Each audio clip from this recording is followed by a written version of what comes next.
meeting of the Northwest Local School District Board of Education to order. Randy, if you'd call the roll. Mr. Detzel? Here. Mrs. Detzel? Here. Mr. Heather? Here. Mr. Harlow? Here. Mr. Unger? Here. If you'd all join me for the Pledge of Allegiance. I pledge allegiance to the flag of the United States of America and to the republic for which it stands, one nation, under God, indivisible, with liberty and justice for all.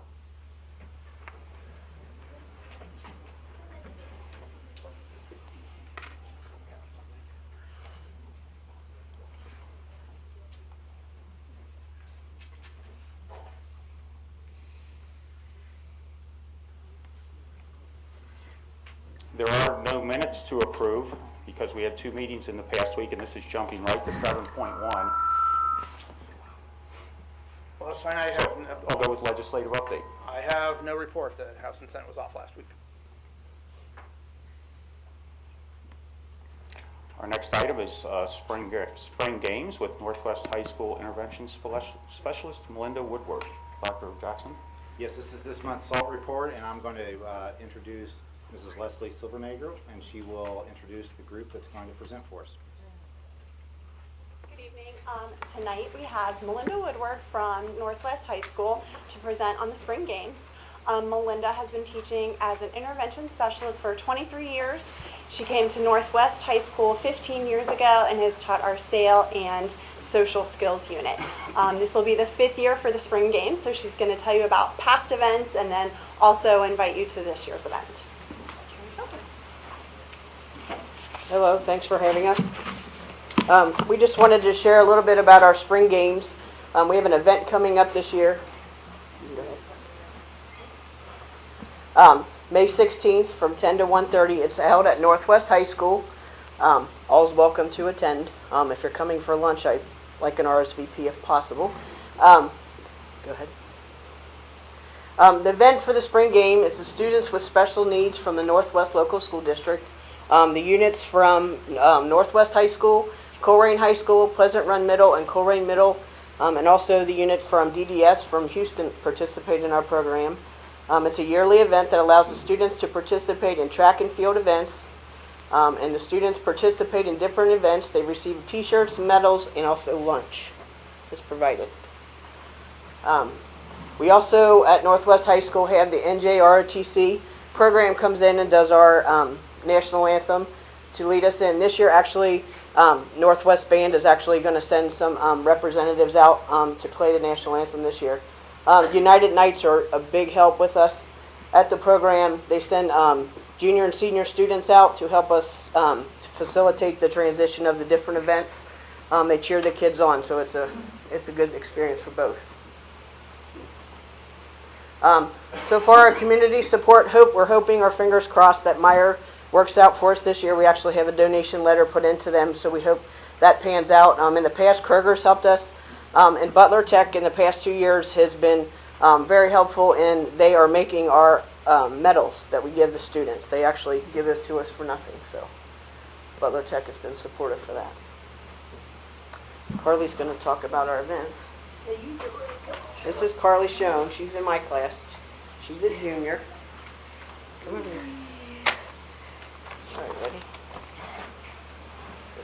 50, 100, 100, dash, one dash, nine, jump, long one drop, soccer, football, pizza, salmon. These are the different events that we have for the students. We don't really compete against each other. It's just an event where they can move from station to station. We divide it into 2 different sections, and then we give them about a half hour, and they can kind of rotate to each individual event, and then we'll do the second round of events after that. And like I said, you can see the United Knights help with the kids, cheering them on and help with all the stations. We do serve the students lunch. Each student gets 2 hot dogs, chips, cookies, and juice. Again, the United Knights are very helpful with that. They help with serving preparing the grills and preparing the food before and help cleaning up afterwards. And then sometimes we have community members that come in and grill for us. Each student in the past is given a t-shirt to all that participate, and they also receive a medal. This year, we're actually going to do away with the t-shirts. We're going to have the kids wear their spirit wear shirts for their school they're coming into, just to try to save a little bit of money. But the medals, again, are being donated by Butler Tech. This is just a couple things that Caitlin wants to share. We had the students write what they like about the spring games. I went track and field last year. They had different stations. They had soccer and football. I met new friends. I got along well with my friends, used 11th grade Corey. I liked spring games last year. I liked playing the games. I really liked earning medals. I also liked the food. Hannah, 12th grade Corey. I like the spring games. I like the medals and the games. I really liked the names of being called Robert, 12th grade Corey. My favorite thing about spring games is being active. I like when all of the students came together. I think spring games were a wonderful idea, and hope spring games is always going to happen. I see lots of smiles at spring games. Spring games are a great way to bring everyone together and get active and by yourself and have fun. Brianna, 9th grade, Northwest High School. My favorite event about the spring game is throwing the football to the students who help out. I like throwing the football to see how far I can throw it. I also like making new friends at the spring games. I like getting out of class those days. I also like the lunch and get to eat and hang out with friends. I like to do everything at the spring games because I like to have fun there on that day. Caitlin, 11th grade, Northwest High School. My favorite thing about the spring games is being outside all day. I like the activities. I also like the food. I always like hanging out with my friends. Jay, 12th grade at Northwest High School. I like to play Frisbee games. It was an awesome, and I also like the lunch. I like seeing my friends. The word was nice. Demetrius, Pleasant Run Middle. I enjoyed visiting you guys last year. I like the grilled hot dogs and chips. I like the games. You planned it for us. They were fun. Hope you guys have spring games again. Thank you, Doris, Pleasant Run Middle.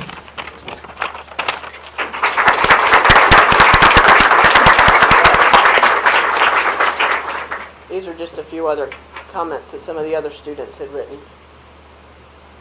And these are just from here on out, are just pictures of some of the teams from the past, or from last year, and then there's some pictures at the end of all the spring games in the past.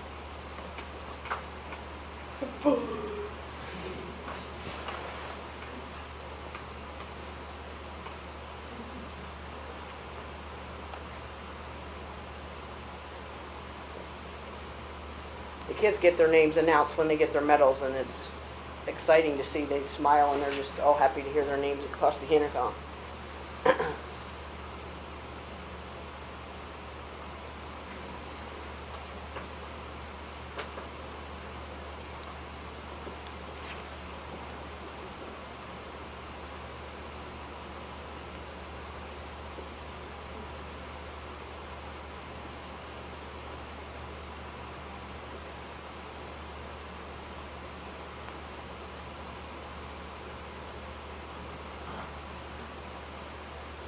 Some of them take it pretty serious.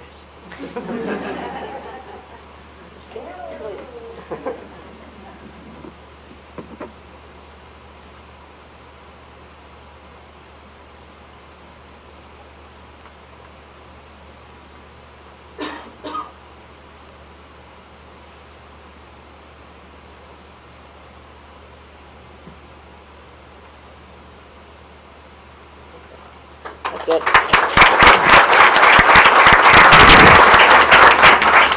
So like I said, we just want to welcome anybody that can come out. Again, it is on May 16th from 10 to 1:30 at Northwest High School. Like I said, if you're planning on attending and would like lunch, you're more than welcome. So, that's it. Thank you. Girls, I just want to thank both of you for coming. You did a great job, and I'm going to try real hard to come and see if I can make it that day. So good luck, and you have a wonderful time, and thank you for sharing it with us. You did a great job. Thank you.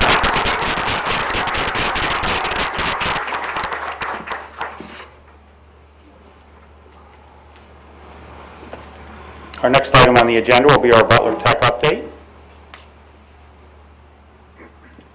Yeah, just have a couple items, Dan. Our all boards meeting will be Tuesday, October the 14th.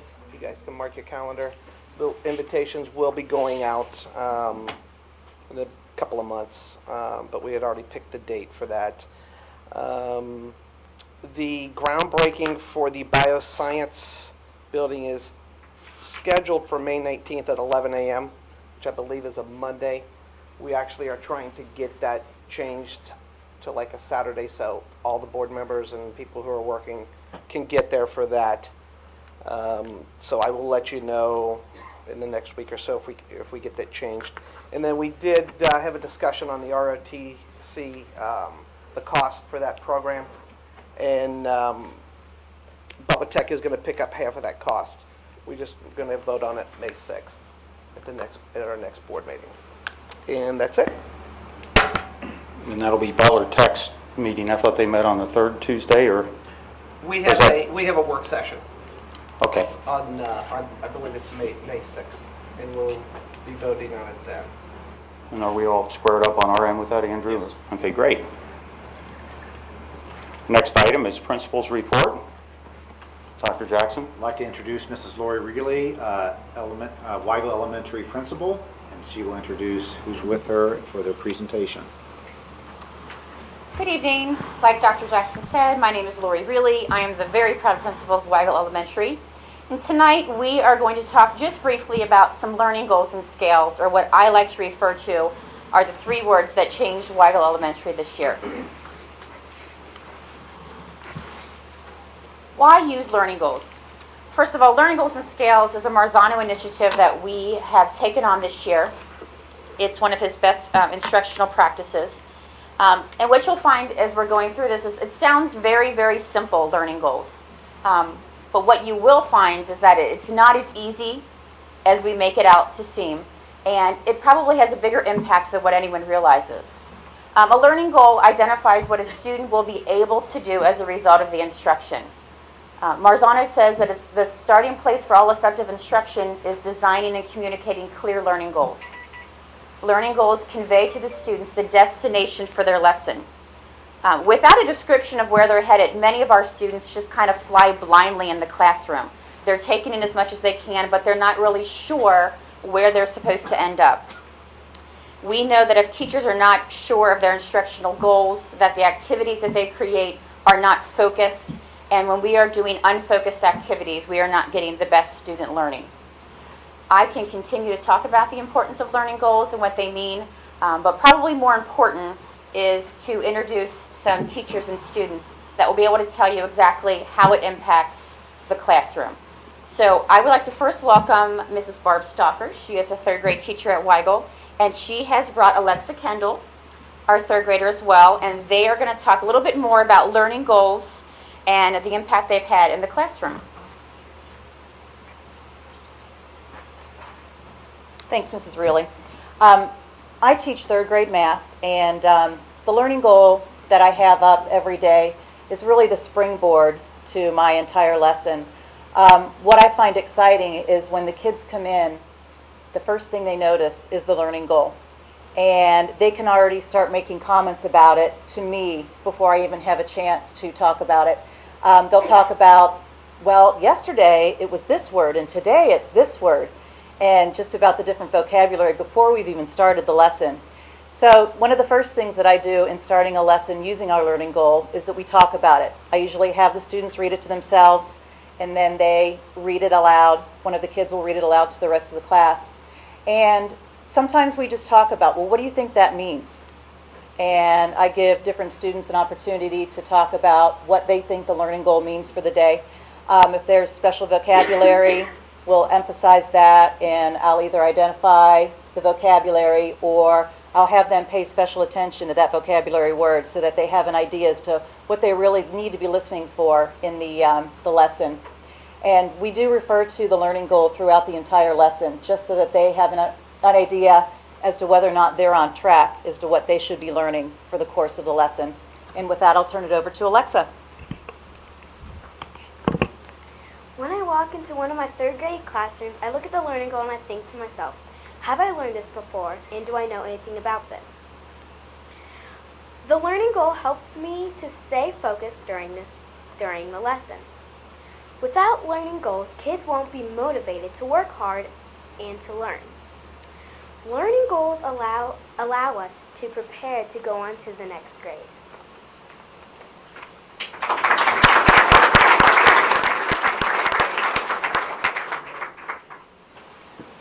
Thank you, ladies. Along with our learning goals comes our learning skills. And the one thing we always say at Weigel is the students don't know what they don't know. So we have to kind of inform them what they don't know so that they can begin their learning process. The skills represent a deconstruction of the standards and create a continuum that lists the steps or skills needed to move towards mastery of the learning goal. Scales are used to help teachers and students track their progress. And scales improve student responsibility and the ownership of their learning. And that's probably the biggest thing that we've seen this year in using the scales. Once again, I can give you all the background, but it really is probably more important for you to hear how it impacts the classroom, the teachers, and the students. So with that being said, I'm going to turn it back over again. Introduce Mrs. Christy McGuire. She's a 4th grade teacher at Weigel. And she has brought Lydia Casey, one of her students, and they're going to talk about the learning skills in the classroom and how they are used to increase achievement.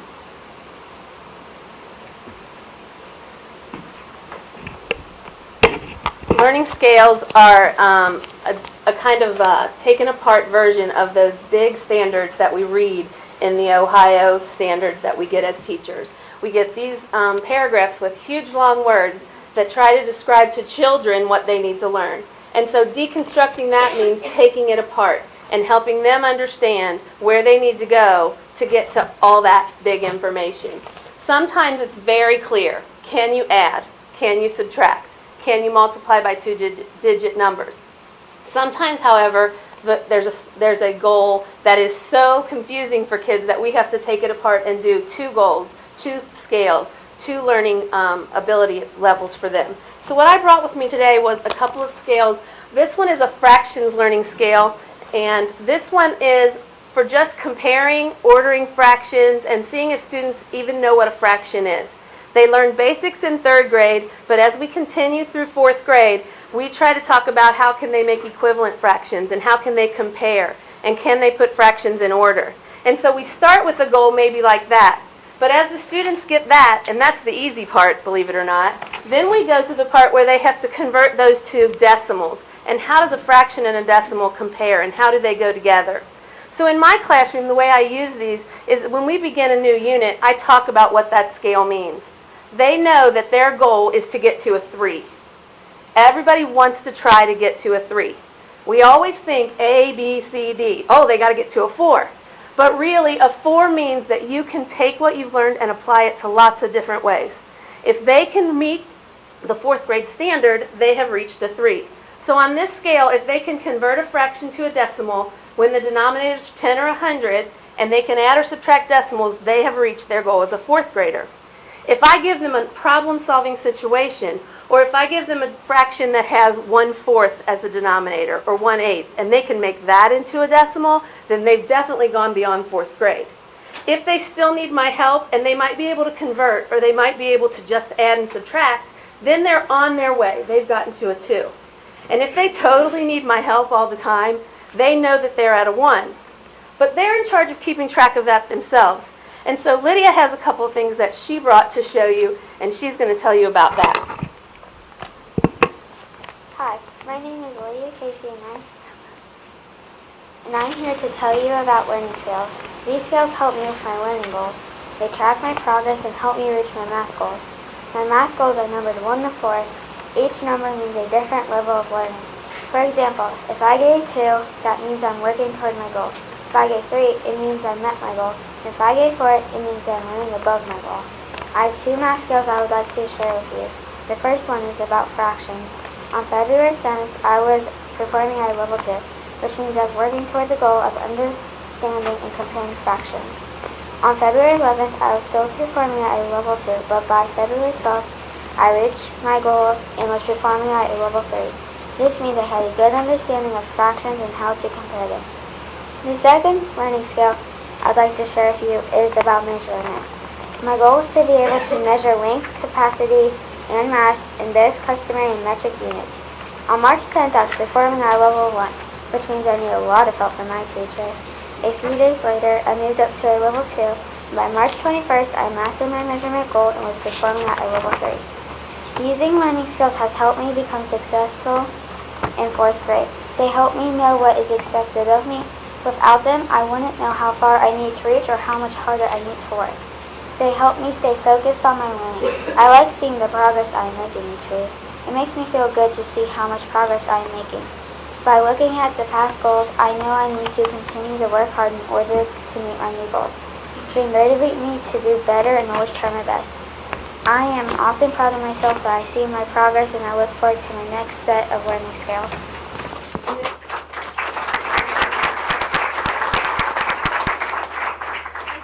The pictures that are up here are from Lydia's notebook, and what I do is I have a big scale up on the board, and then the students have their own so that they have ownership of that. And each time she ranks herself, like her dates that she gave to you, she got those out of her notebook so that she could tell you when we checked her progress. And it's neat for them to go back and say, man, I really didn't know anything at the beginning, and I've learned so much.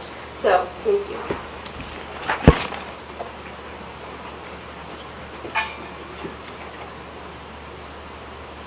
That was a very, very quick kind of overview of the learning goals and scales that we are working on at Weigel.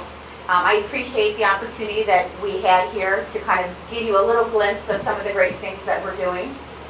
I can safely say that at the beginning of the year, we didn't fully understand the impact that the learning goals and scales would create. But as we continue to use them in our classroom, we are seeing the teachers getting a lot of great information out of it. It's really guiding their instruction. But most importantly, the fact that Lydia can stand up here and tell you the exact dates and when it all started to click for her, I think is a pretty powerful thing. It really gives the students a lot of ownership of their learning. Thank you so much. We're excited to keep using these strategies. And if at any time you have any other questions about them, please don't hesitate to ask away. I just want to, both of you did a wonderful job with public speaking. Alexa, I'm curious, last year you were a 2nd grader. Were you at Struble or were you at Weigel? Struble. Okay, so how has it been getting used to changing schools? Do you like it? Yeah, because in kindergarten and 1st grade, I was at Weigel. Oh, okay, and then you were one of them, then went to Struble and then came back. Okay, great. And what about you, Lydia? I was at Weigel for about 6th grade and 1st grade. Okay, okay. Well, both of you did a great job of public speaking. Thank you.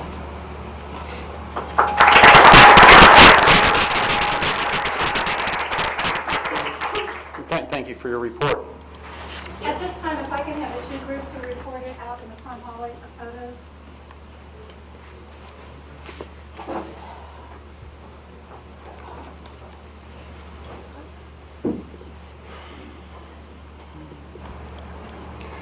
Our next agenda item is if there's a representative of a certificated or licensed employee organization that would like to speak.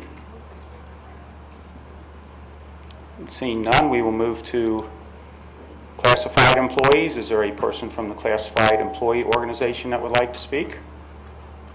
And seeing none.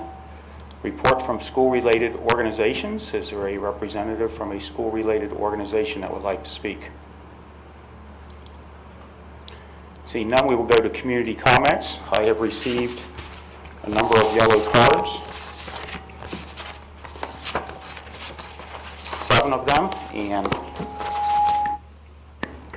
this portion of the meeting is limited to 30 minutes. So, and our board policy actually calls for 5 minutes, so if everybody takes about 4, we should be able to squeeze them all in 30 minutes. The first speaker is Stacy Tepe, who would like to speak about uniforms and valedictorians. She is a district resident and a staff member. You could approach the microphone.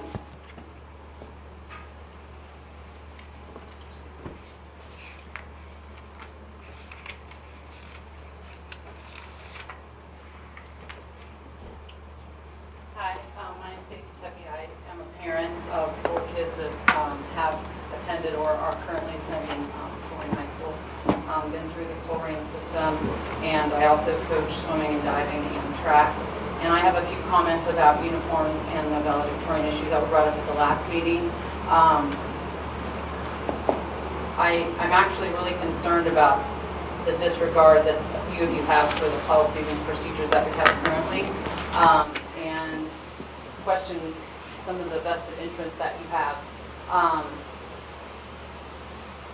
Mr. Harlow, do you have children that go to Northwest Local? No, I do not. Mr. Heather, do you? I was never blessed with having children. Okay, so you don't have any kids, period, much less in the district? I've lived in this district longer than you have, Mrs. Stepp. Okay. Mr. Unger, your kids in the district? No, I don't think any of us currently have children in the district. But have any of them gone to school here? No. That's all? 3 that graduated from here. Okay.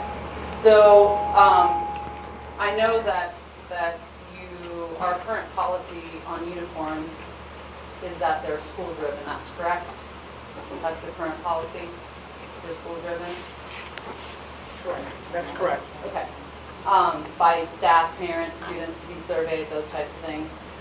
And Mr. Heather has stated that he would like to change that policy,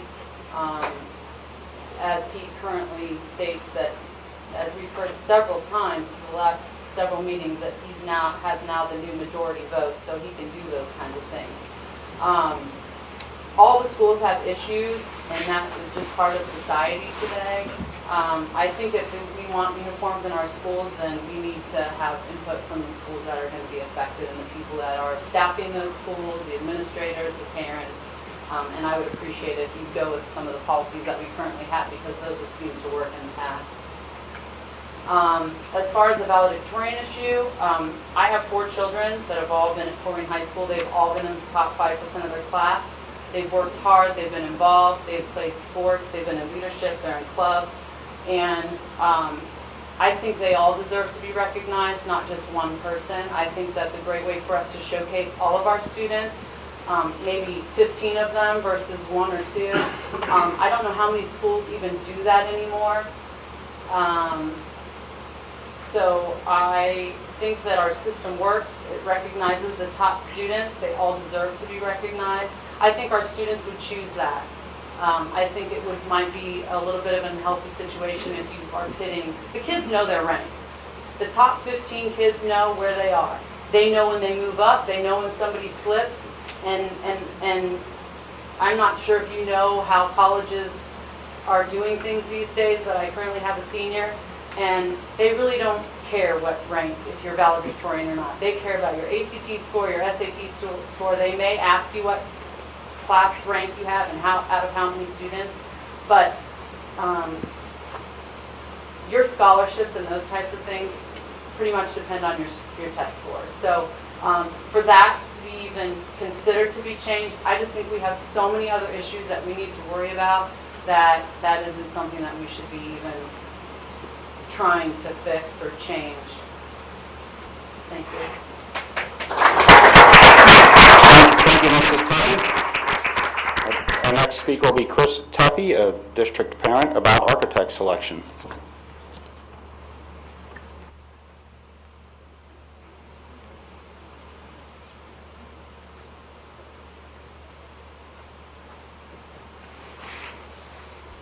Thank you for allowing me to talk for a moment. I just wanted to talk about the architect selection and mention that I feel like, again, we've gotten a very personal agenda. I recognize, Mr. Heather, again, you've lived in this district longer than I have. There's no question. I know you brought that up. I just want to make sure that the role of everybody up here is to educate the children of Northwest Local School District to the best of our ability and means, and not get stuck on other things that seem to take a lot of our time and energy away from that focus. I can think of several things, but the architect piece seems to be one that we got stuck on. And I just want to make sure that as we move forward, I thought the principal of Weigel stated it very well, is that you don't know what you don't know. And I believe that if you don't know what it's like to have a child in the school district, I think it's very difficult to understand how to raise those children. I think it's very difficult to understand the pressures that are on those children at the schools. I think it's, I don't think you understand the impact that the decisions this board makes have on the home and the families of the kids that are in those schools. And I just want to ask that we just not disregard all of that impact that we have based on any personal agenda that we might come in with. I do know what you want. That I think has been crystal clear. I just think that we need to realize that it's still the kids' turn. It's not anybody else's turn, no matter what administration's up here. It's never been about any of you or any one particular person. It's always been about and should be about our children. Thank you.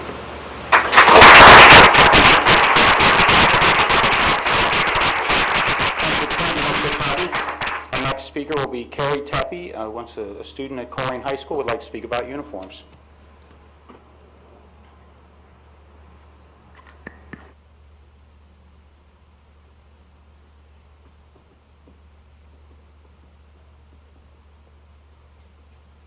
I'm Carrie Tepe, and I'm a freshman at Coleraine High School, and I believe that if we are going to change the dress code of any of the schools, it should be done with input from the students, faculty, parents, and administrators from each school. Creating a uniform policy will not solve the problems that a small number of bad students cause. It only punishes those of us that follow the rules and set good examples. Thank you, Ms. Tepe. And our next speaker will be Mark Strong, who would like to, Mark was here at the architect presentation last Wednesday, and he'd like to make some comments.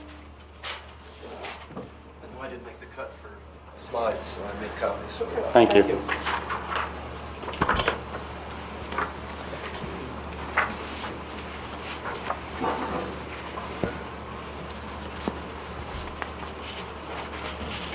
Just to let everybody know, what I passed out was the tally sheet that was published on the electronic school board.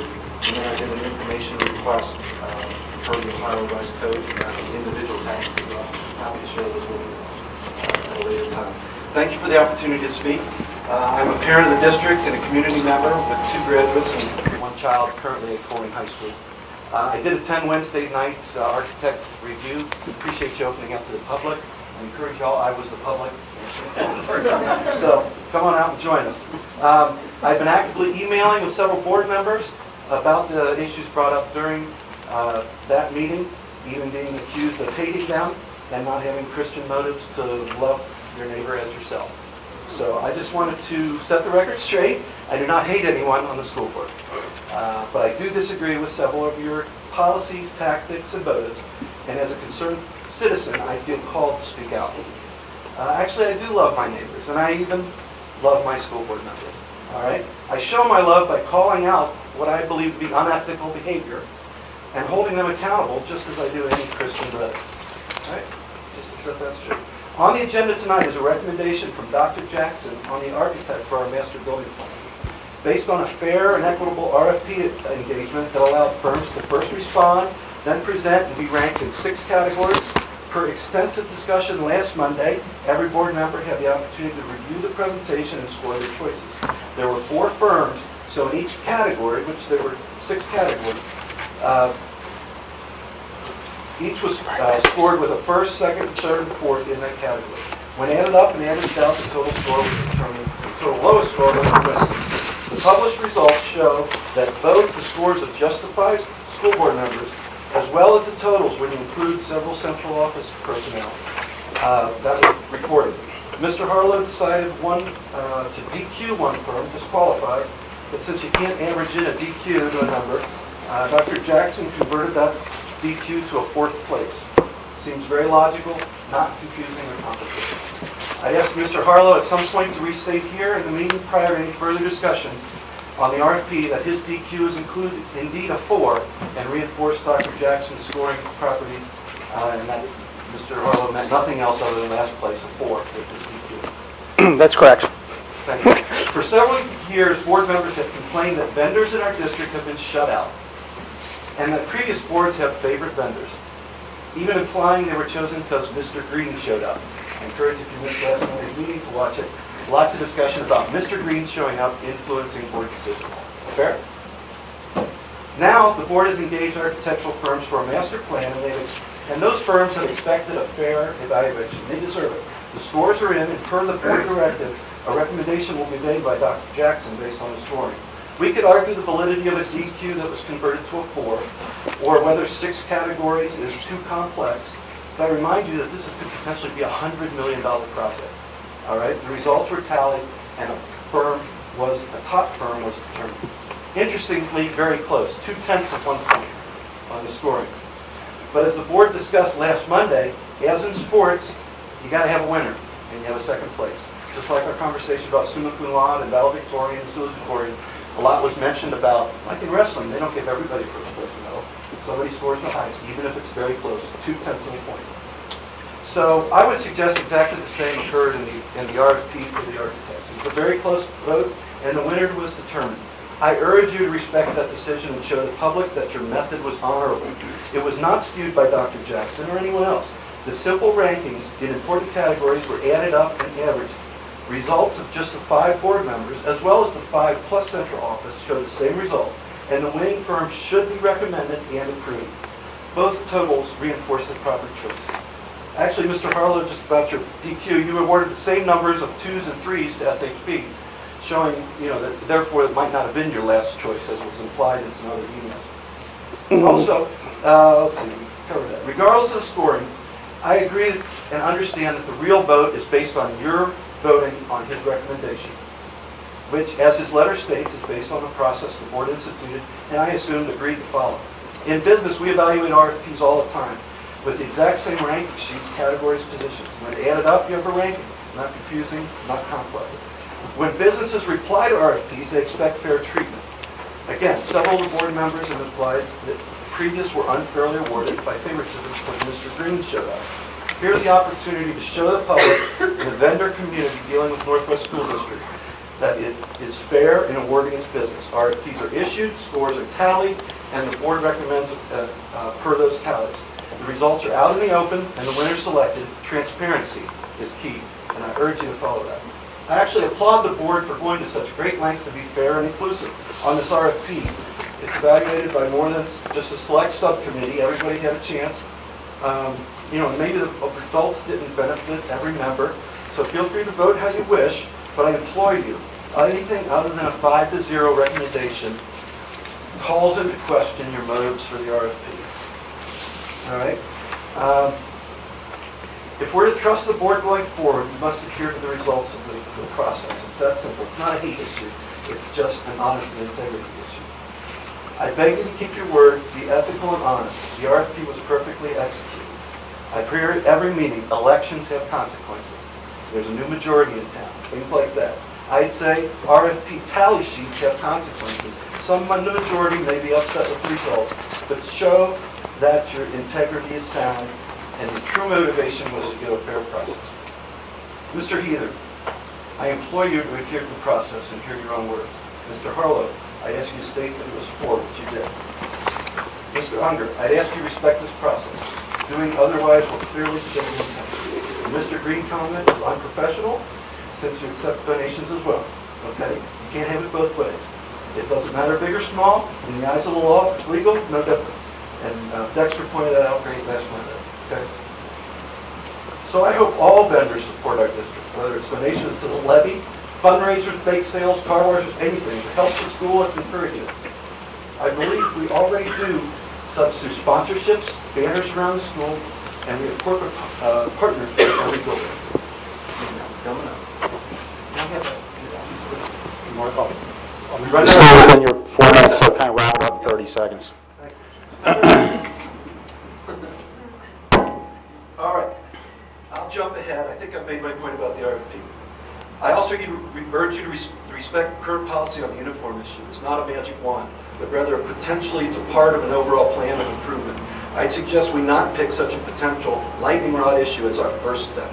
There are many ways to make improvements across the whole landscape of the schooling process. So the board, I know, has power to make rules and policies, and you must follow them. To try and change the rules after that decisions are made brings up questions of your integrity and honor. I look forward to hearing your votes on Dr. Jackson's recommendation for the master plan so we can understand the level of your integrity. Thank you very much for your time. Thank you, Mr. Strong.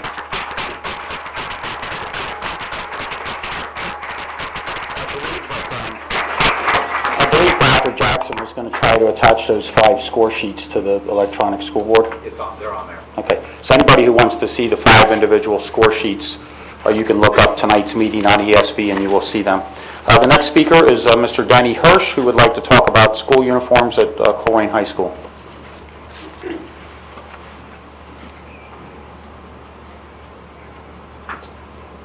Good evening. My name is Denny Hirsch. Graduated from Coleraine High School way back in 1964. Chris is a point. Actually, I got you beat on this graduate. My grandma's farmhouse across from Walmart down by Coleraine and Galbraith way back there in 1945. Okay? Got me beat then. Okay, last Monday's board meeting, several people spoke about the need to make school uniforms a part of Coleraine High School.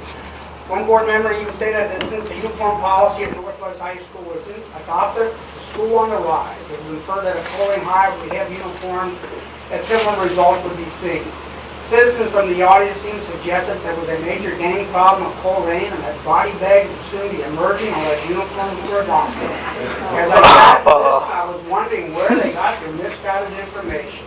I've been an active booster and part of our Coleraine alumni group going back to the mid-1980s. I've attended numerous games, booster events, school events over the years. I yearly speak in front of former alumni and about 400 present CHS students at the Coleraine teach-in about the history of Coleraine High. I've never feared I was in mortal danger from any student at Coleraine High School. If you're getting your perception of CHS based on rumors, I feel sorry for you. It was of interest to me that even after Mr. Jackson read a report about the alleged shooting incident at Coleraine High School where he stated that there was no gang involvement, no guns involved, and that students were never in danger, some persisted in their gang mentality. I even heard the Coleraine Chief of Police on Channel 5 say the same thing, no gang activity at CHS. As far as Northwest being on the rise because of uniforms and Coleraine on the decline, I went to each guidance office and got their 2013-14 college admission profile. What it showed for Northwest was that approximately 81% of the graduates were going to either a 2- or 4-year college. It also showed that Northwest was slightly lower than the national average on ACT scores and above average on SAT scores. Because Northwest is on the rise and CHS declining, I expected to find a major difference between the two. What I found was that CHS had the same percentage of students going to 2- and 4-year colleges. Coleraine was actually higher on ACT scores, and like Northwest was higher than the national average on SAT scores. It would seem that both schools are very similar in their college profiles. So to say that uniforms caused Northwest rise is highly questionable, since CHS did not have uniforms and attained similar results. Let's look at surrounding districts with the uniform policy. Winton Woods, Mount Healthy, North Valley Shield all have uniform policies in their districts. The last year's State Department of Education data on school rankings availability is for school year 2011-12. Mount Healthy, Winton Woods, North College Hill, and Northwest High Schools were all ranked effective. Coleraine High School without uniforms has been ranked excellent for the last 9 years. LaSalle has a uniform policy that's not preventing a student from smuggling a gun into school and has attempted suicide. In fact, if uniforms are going to end all school problems, why has LaSalle seen fit to move to a mandatory drug testing program? Surely kids in uniforms will not be using drugs. The shootings at Fort Hood were carried out by people wearing uniforms. Since they're seen, Coleraine High has a dress code. Gang colors, holes in jeans, pants up to your waist, and other dress-related items are clearly spelled out. You got to go to uniforms. If student dress is a problem, just enforce your current dress code. The present board policy that if the school wants uniforms, it must originate in that school. There's a procedure to do surveys and gain information. I feel the biggest reason most schools have not wanted to go to uniforms in our district, they don't see the need. I've often said, if you feel your kid's going to be better wearing brown pants and a red shirt, for God's sakes, dress him like that right now. Okay? I'm sure he will quit talking back to you. I'm sure he'll get straight A's, and all our problems will be solved. Some of you have been on a conservative platform. Conservatism means less government and less regulation. What can be more intrusive than telling parents to dress their kids in the uniform? I also would add that a couple of you's got kids in parochial schools, one's not yet schools, one does not yet any kids. Public school people, we choose public schools because we get diversity. And so I'm not looking for parochial advice for public school parents. It's also of interest to me that on the day that the kid brought the gun to school, on that same day, the show cars got on buses to go to New York City. Channel 5 made a big deal about the gun. Where were they for the show cars? So 50 kids on the Today Show. And then, I'm sorry, I got about a minute to tell which one. You're about a minute over. But go on, please. Can I tell one more story? Keep it short. I'll let a couple other speakers. That's fine. Can I tell one more story? Go ahead. Oh, of course, Mr. We do something at Coleraine High School here called Great Coleraine Teach-In. This is a deal. We invite back graduating classes. I talked to them about 400 kids. There are 4 kids from Coleraine killed in the Second World War, 6 killed in Vietnam. 2 of those kids were kids from the class of 65. One of the kids who came back, and this was about 2 or 3 years ago, kid got killed in Vietnam, was a kid named Bill Swafford. Kid from Phoenix came back named Jack McGowan. We have plaques at the high school with these names of these kids killed in these wars. Jack came up and he says to me, hey, you know what, I was in the same battle where Swafford was killed in Vietnam. Remember, Jack comes all the way back from Phoenix to speak, or to be a part of this. So I'm in there talking to the kids. We got the pictures of these kids killed in Vietnam. And so I get to the part, this is completely unrehearsed. I get to the part about these kids killed in Vietnam, and I happen to say, and we happen to have today a kid who was at the same battle where Bill Swafford was killed. Completely unrehearsed. About 400 kids get up, give this kid a standing ovation. You talk about something that took the breath out of me. It wasn't rehearsed or anything. But to me, that's the kind of kids that go to Coleraine High School. Not the kid that brought a gun. They don't need uniforms. Thanks.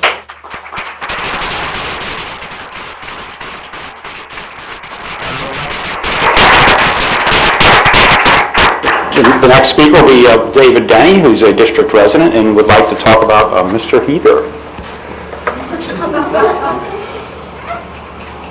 I'm sure with positive, uplifting comment. My name is David Denny. I'm a lifelong resident of this area and a former school board member as well. So it's come to my attention recently that 2 emails that were addressed from Mr. Heather to Dr. Jackson. And in the interest of time, I will not read them, but I will read my remarks.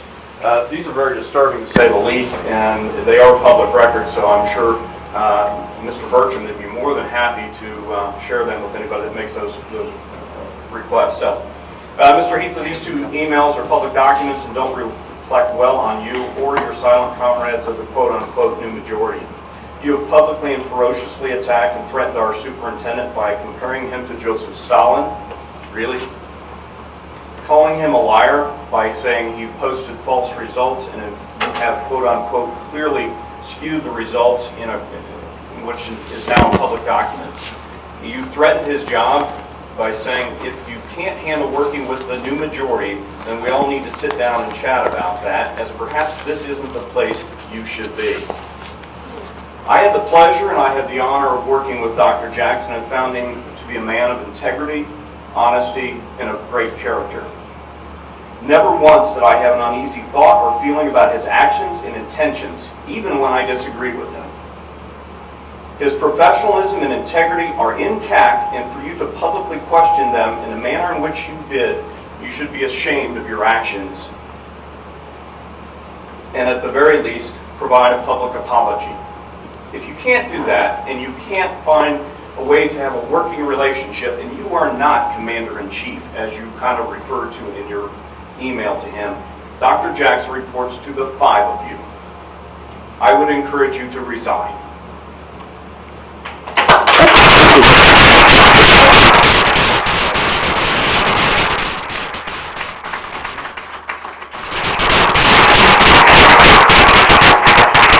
To the rest of the new majority, I have a question for you. Are you you in agreement with Dr. Mr. Heather comments about Dr. Jackson being a liar?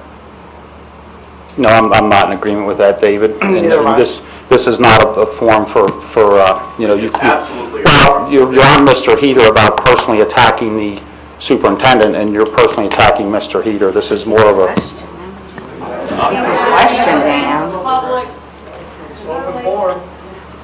That's fine. Did you have any other comments? Yeah, I'm not quite. Okay. If not, we are over time already, but please carry on. I cut mine down. Okay, that's fine.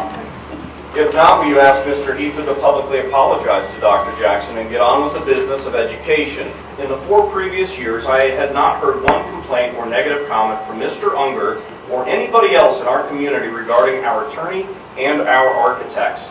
That is not a bad track record for any organization that I've ever worked with. Once again, what is the urgency to replace something that's working unless it's for personal, political reasons? I'd like to get back to the campaign promises promised by Dr. and Mr. Heather and Mr. Harlow. Dr. Heather saying we can take this school district from a C to an A through his guidance and leadership, and Mr. Harlow's expertise in online learning. If we can get back to education, I'm all in. This will be the first time in over 10 plus years I have not given up my time or my energy to this district. I am all in for volunteering on a committee, team, or whatever to make this a better educational institution. If you don't want to focus on education and you want to play politics, I'm sure you'll be seeing me more on a regular basis, along with many of my other restless natives, as quoted by Dr. Mr. Heather, and that care deeply and passionately about education and the success of the children of our fine district. Thank you.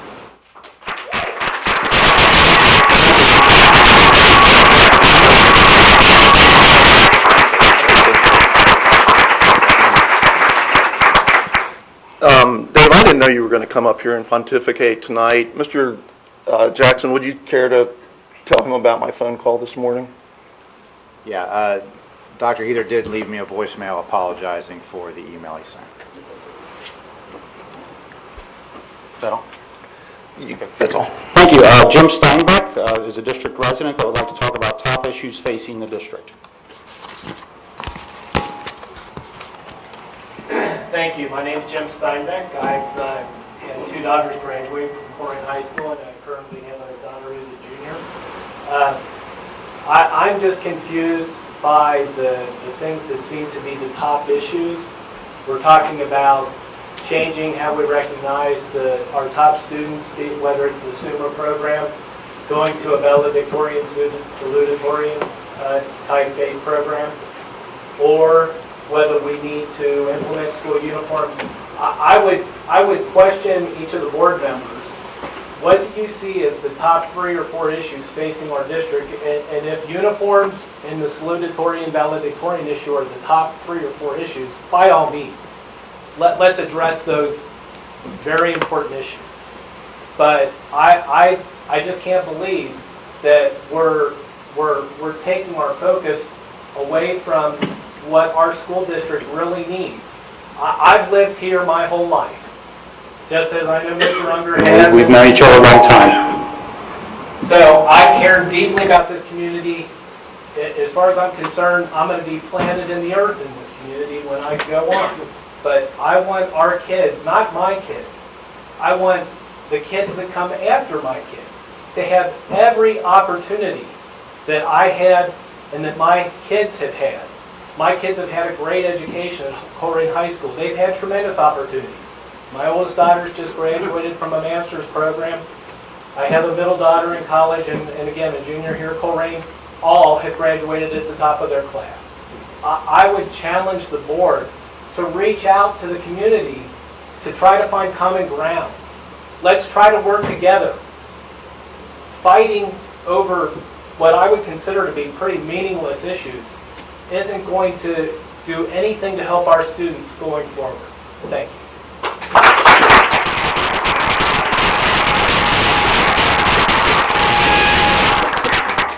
For the record, I think we went about 8 minutes over, but I'm okay with that if the rest of the board is.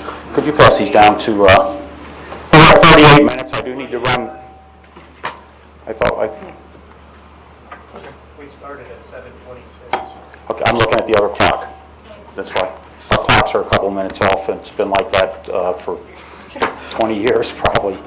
Our next item on the agenda is superintendent's items, certificated license, retirements and resignations. Yes, under the superintendent's items, the consent items, the first one is certificated license. We have one certificated resignation.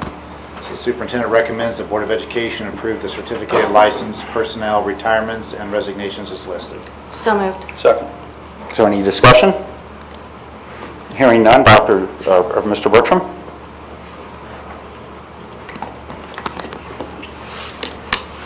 The motion carries 5-0. Our next item is classified retirements and resignations. Yes, we have one classified resignation and we have one procedural classified resignation. The superintendent recommends the Board of Education approve the classified retirements and resignations as listed. So moved. Second. The motion's been moved and seconded. Is there any discussion? Hearing none, Mr. Bertram? And the motion carries 5-0. Our next item is a resolution to accept amounts and rates. Yeah, and I'd call on Mr. Bertram to describe these. This is an annual legal requirement, and the amounts and rates are certified by the county auditor and sent to me every April for your approval. It's standard procedure. So the superintendent and treasurer recommend the Board of Education approve the amounts and rates as listed. So moved. Second. The motion's been moved and seconded. Is there any discussion? Hearing none, Mr. Bertram? And the motion carries 5-0. Our next item is summer permanent improvement project contracts. At the last meeting, the board approved several summer permanent improvement projects that we're doing. The one that we left out was the renovations to the two auditoriums for Colerain High School and Northwest High School.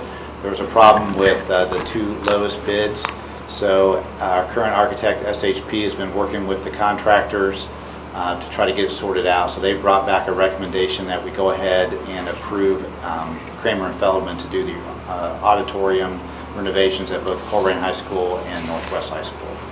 So the superintendent recommends the Board of Education approve the summer PI 2014 project contracts as listed. So moved. Second. The motion's been moved and seconded. Is there any discussion? I would personally like to comment that at our meeting last Monday and our meeting tonight, we've approved 3 or 4 projects through our current architect, so I'm glad that they are organizing these, and I wish them the greatest success. And I guess the auditorium has a completion date of before school starts. Great. Any other comments? Hearing none, Mr. Bertram? The motion carries 5-0.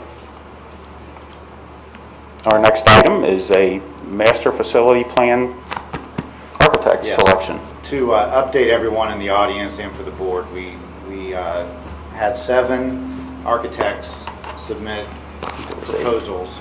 Wasn't there 8 to start? 8, I'm sorry, 8. Yes. Submit proposals. We had a committee with 2 board members, myself, Todd Bowling, and we had a parent, and we had another administrator, Mr. Lobeck, that narrowed that down to 4. The original plan was for that committee then to interview and make a recommendation, but the board decided that they wanted all 5 board members to have an opportunity to interview the architect. So last Wednesday, we had all 4 architects come here. It was from about, 6:30 to about 10:15 or so on Wednesday evening. And then we had a rating sheet. The rating sheet was based on the RFP that we sent in our board policy. Each board member was asked to rate each of the 4 architects 1 through 4, or rank them 1 through 4 across 6 categories, and those were tabulated. Basically, the results show that SHP among the 4 board members had a low score of 11.8, with VSWC had a score of 12.0, Roth Lesko had a score of 13.2, and SFA had a score of 23.2. So among that tabulation, SHP was the lowest. Todd and Randy and myself also rated them, and we all selected SHP as our selection. For me personally, when I looked at them, the part that I think both VSWC and SHP are excellent architects and would do a fine job building buildings. I think what's critical with the master facility plan is the community involvement piece, and for me, that's why I selected SHP.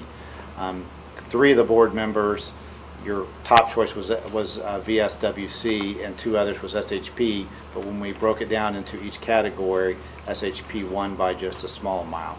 So my recommendation is to select SHP as the master facility plan architect. So moved. Second? The motion's been moved and seconded. Is there any discussion? Yes, real quick, and Andrew touched on most of it, but the one thing I would like to say, I would like to urge this board, number one, the board, as Dr. Jackson had said, initially it was supposed to be 2 board members, community member, members of our administration team, and then it was changed after that. It really wasn't the entire board. It was kind of told this is what we're going to do. So we did decide to go ahead, okay, all 5 of us will interview on Wednesday, which we did do. You'll probably hear from some board members that ultimately it's the board's decision to hire the architect. Well, if you want to look at it that way, the board votes on everything. That doesn't mean it's my decision to hire which kindergarten teacher goes in which school, or which class is going to be taught at which school, and so on and so forth. We, as a board, our 2 responsibilities are to hire the best superintendent and the best treasurer, which I believe we have done so. Then it is up to us, if we truly believe they're the best, then we should trust their judgment. The fact that we would only take the opinion of us 5, anyhow, in my opinion, is ludicrous. You have a business director that deals with this every single day. You have a superintendent, you have a treasurer that deals with the community's money. So we should absolutely ask for their input. They should have a say on what architect we're going to work with. There's a philosophical, a couple people have with, because 17 years ago, SHP donated to our levy campaign. I made a point last Wednesday to ask all of the 4 architect firms that we interviewed, all 4 of them, have they in the past, or do they now, have they ever donated to a levy campaign? And the answer from each one of them was yes.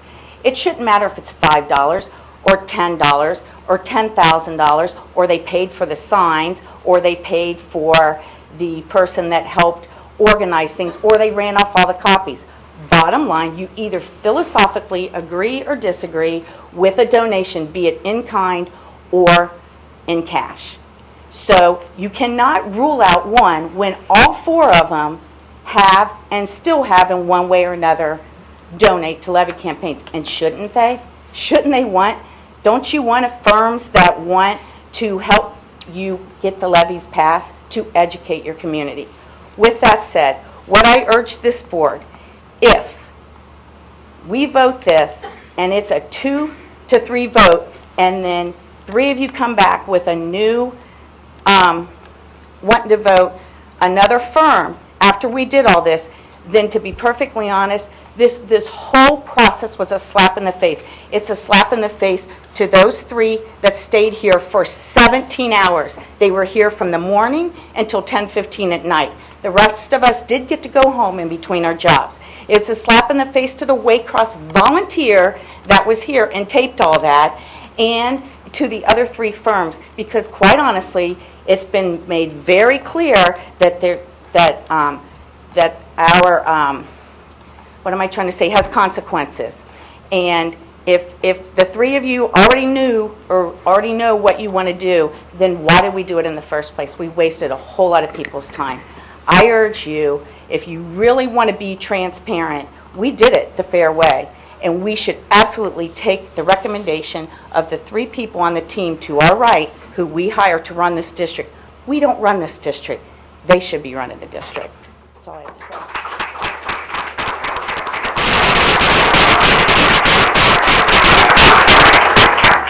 Thank you, Pam. Other discussion, Jim? I couldn't have said it better myself. She did a great job. I'd like everybody to have a chance to speak. Do you have any comments, Michael?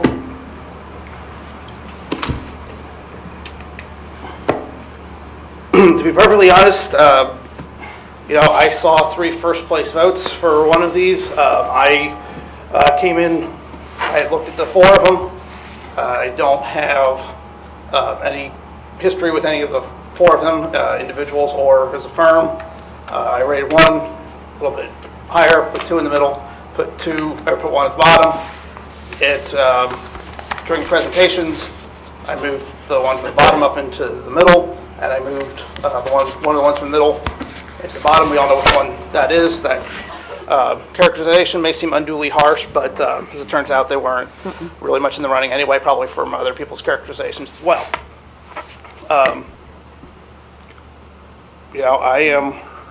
I saw that 3 of the 5 of us did put them first overall, so that's something that I look at pretty seriously. I do see this was very close. I think if we'd had more of a disagreement or more of a that's what I'm looking for. If everybody had like a different one, or mostly 1s and 2s were all different. If they're all across the board, I think the tally sheet would be really helpful. 3 of us do have a first place vote, so that's something that I'm weighing very heavily on. I did not have that when I came in here. I did not, contrary to popular belief, I don't talk to the other board members very often. During the time between the meetings, I came in here and had something in my head, didn't know what anybody else had, and I think the only people who even heard me say anything before it was the doctors on either side of me. I guess I have the safest place in this room, surrounded by doctors, but nonetheless, that's the way I'm leaning. Can I just ask a quick question? Can I just ask a question? Yeah. So I just have a question.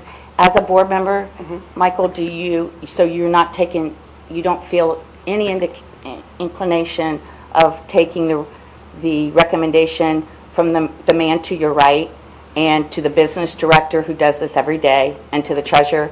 You're not taking that into consideration at all? You feel that the 5 of us know more than they do? If they had a serious, if somebody would say, "Oh, this is terrible," then that would be one thing. But the comments I got, I heard after the board meeting were that we heard from 4 mostly very good architectural presentations. I think going into it, I almost felt like I was trying to choose my favorite flavor of ice cream, and so it was a tougher decision to make. But So is that a no? Basically, you don't care what they think. I wouldn't characterize it that way. I don't Okay. like. I don't Actions like. will I speak don't louder care. than words. It's just Michael not- finished, Pam. He doesn't answer.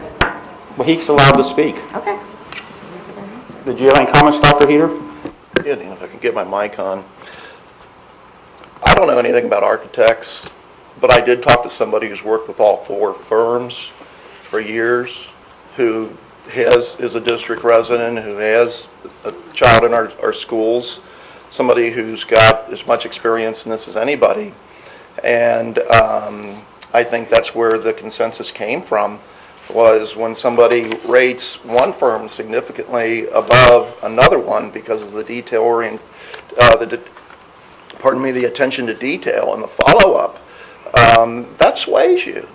I'm not an architect. I don't know that. It'd be like me asking you about psychotropic drugs. You wouldn't know the first thing about it. Everybody's got an area of specialty, and that happens to be mine. So you rely on somebody who has no dog in the fight, who tells you as honest as you have no reason to disbelieve them, not believe them, and when they give them a significantly higher rating, that means something to me. That's all I have to say, Dan. Well, this is a board discussion, and there's an opportunity at the end of the meeting for comments on anything we've discussed. And that will be when that discussion is. I would like to offer a few comments. We had a tote sheet, and I was under the impression these were for the board members to score on, and instead of each board member scoring, they were added up like when you have a golf scramble and you average across. The total spots are on the bottom, and I'd like to just talk about a couple of mine. On firm background, I scored VSWC as a 1. On OFC OSFC, Ohio School Facilities Commission experience, I scored Steve Hammond Paul as a 1. On community engagement, the guy from VSWC, part of his presentation was, he said, we called 27 different people. We called current board members, former board members, different people in the community, people that were, no's on taxes, people that were yeses on taxes. They called everybody they could to get a consensus opinion, and I thought that was real good community engagement. The two presenters, I had never seen any at one of them. One of them showed up in a Coleraine High School jacket. He's a 94 or 95 graduate. I've never seen the man before. I thought he did a good job communicating to us. He's not the most gifted speaker, which I'm not either, but that doesn't mean you're the best guy out there. On design work, that's the only one where I gave Steve Hammond Paul a low score. I haven't been too happy with a couple of the projects they've done last year, but that's another story. My score sheet, I scored VSWC as a 7, low score being best. SHP as a 14, Ralph Lesko as a 16. And one of the things that's been missing from the conversation this evening is it seems that SFA, they're probably a pretty decent company, but there's another Northwest local school district in Ohio, and I think it's in Stark County, and they came in and started presenting figures. From probably that other county, so they had their background work a little messed up, and I think that's why 4 of the 5 of us gave them lowest scores. I noticed on Pam's sheet that she gave them 4 less than lowest scores, even though they used the wrong information, and a lot of her lowest scores are for the firm that 3 of us chose. As far as SHP making donations in the past, that hasn't stopped me from voting for them earlier in this meeting for the auditorium project or projects from last week or any other projects. We've used them as an architect for years, and I'm all for continuing to use them for projects. Believe it or not, the day's going to come when this very diverse group of people in this room, and it is pretty diverse, and we have a wide variety of ideas and opinions, and some people don't like each other, and we're all going to be standing there watching a bunch of kindergartners with little souvenir shovels turn over a shovel full of dirt to build a new school building. And I've always advocated for that. One, not a bunch of them like 3 years ago, and it's going to be a real mess getting to that day, but I think we're going to get to that day. And that's, my score sheet, which, like I said, we're not scoring a golf scramble, we're scoring individually as board members, and board policy calls for the board to hire an architect, and I think this is a very important thing to develop a master plan. We have a piece of property where Beavis Elementary is, and that's been sitting vacant, and it's costing us about $36,000 a year to maintain that empty building. We need to get together, decide what we're going to do with that, whether it's demolish it, sell it as is, or maybe that's where a new school's going. I don't know. I would like to bring in VSWC to help us evaluate that. Whatever this master plan is going to cost, we're spending $36,000 a year maintaining a piece of property that there's nothing going on at right now. So absent any more comments from the board members who are charged by board policy with making this decision, I would go ahead and call for the vote on hiring SHP. Well, Jim hasn't commented yet, so he can speak, and then you, Michael. So go ahead, Jim. Bottom line, SHP was the one that the 5 of us scored and chose to win this. Is that not what came about with the figures that everybody scored? You can go through all the rhetoric that you just spewed out there. You gave a score to each 6 of these categories. We added them up, divided them, and SHP was the lowest. So how can you say this is not fair? 3 of you picked them first. Okay, great. There were 6 categories. You scored them. You 3 scored them just like me and Pam did. Me and Chris, we scored our sheets the same exact way, except for we put different architects in 1, 2, 3, and 4. We scored it the same exact way. So you had to understand it. There's nothing confusing about this. Bottom line is, the results didn't come out how you 3 wanted it, and now you want to change it. Why do we even have a vote? That's true. Jim, this was never presented as something to be average. This was presented as a We spreadsheet. had these for 2 days before the meeting. Yeah, and it's got a total. Dr. Jackson asked us twice. We don't Did need the you graph for understand? starters. Yet the total column is on the bottom. It's not on the right side of the page. You got the architect's names. There's three of us that have come up with a different plan than you and Tim Those kids have. who were Corning High School that got up there and spoke, I bet they could look at this and understand it very easily. Jim, one of the documents the superintendent put out shows that when you average right down the column, and this is not mine, this is the superintendent's, it averages out to 2.0 for SHP and 2.0 for VSWC. This is not something I came up with. This shows a dead heat tie. It doesn't seem like Huh? to me. Maybe you didn't see this. It's in the email. I've got the figures just like you do. This is from the superintendent. He's got them at a dead heat tie. I think our administration is capable of working with any of these four firms, especially the two that show 2.0 on the bottom of the page. Then why don't you ask Jim if he'd be willing to settle for who he chose as the second firm?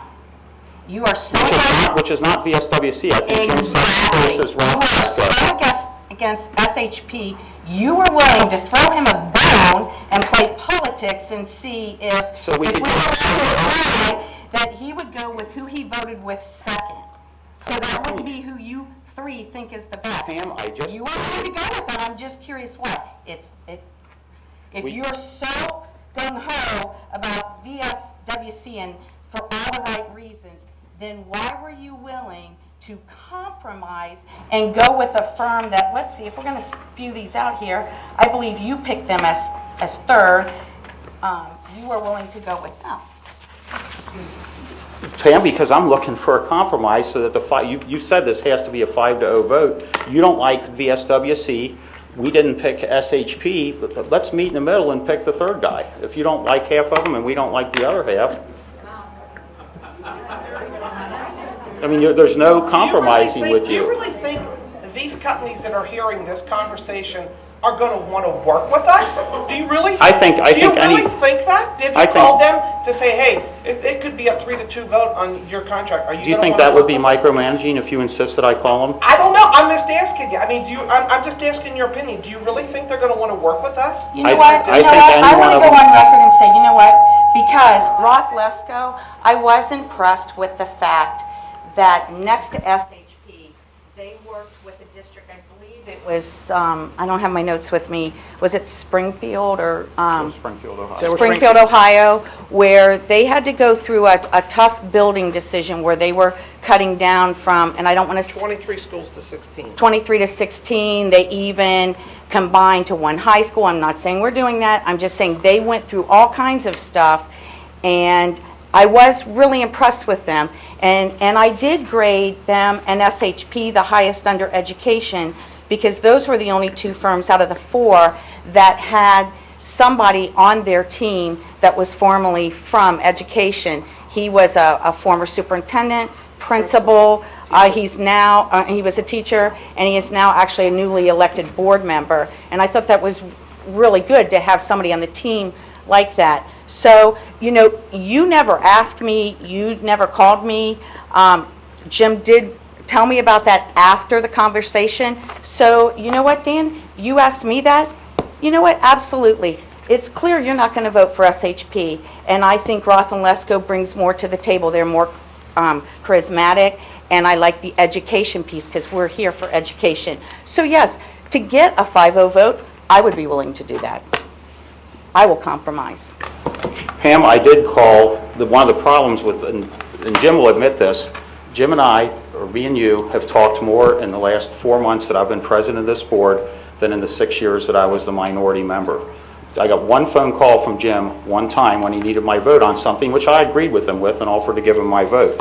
To say that I don't call and include you in the conversation or include that's what part of the problem is. Obviously, when I call your house, it could be construed as a board meeting. Other board members have never had that problem. I Well, mean, I am no, an I adult. realize I can go downstairs. I can go in The another other night room. when I called, I heard you talking over Jim's shoulder, and Well, I that's threatened when to I hang. read Chris I Heather's threatened to hang threatening up. letter. I was like, ooh. I had to threaten to hang up because I can't. I will tell you, I was upstairs, he was downstairs, didn't know he was on the phone. I pull up my district email, I read this threatening letter from a board member. We have to go back to that. And I flew downstairs. And then I saw he was on the phone, and I flew right back upstairs. Pam, Did I not? as a matter of open and transparent board meetings, that's why I hesitate to. Well, next time you call, I ask for hesitate. me instead of Jim, because Okay. you totally went over me on the SALT report too. So you might want to, I had a SALT report. You kind of didn't even. It wasn't here. Yeah, it was. You read it, but whatever. Do you have any other comments, Michael? Well, we do have a motion on the table. It's been made and seconded. However, I do believe that that I will make another motion when we Okay. when we dispose of this one. Okay. Did you have any other comments, Mr. Heater? No. I'm willing to compromise. I'm willing to compromise and go with Roth Lesko as well, so that we can have a 5-0 vote. Did you have any other comments, Jim? That's pretty. Okay. Well, there's a.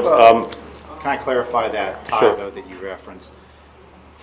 Thursday or Friday, when I was getting those emails, there was a request that we just simply do a straight average without the individual categories.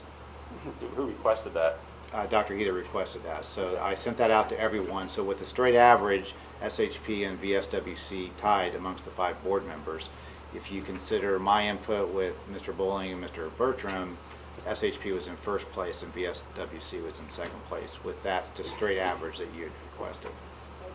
So I just wanted to clarify why, if there was some confusion on that, why one score sheet showed they were tied and another one showed that SHP was in first. I just wanted to explain that. We're having it right here. Any other comments, Jim? No. Okay. There's a motion on the table to vote to negotiate with SHP for a master facility plan architect. Randy, please call the roll.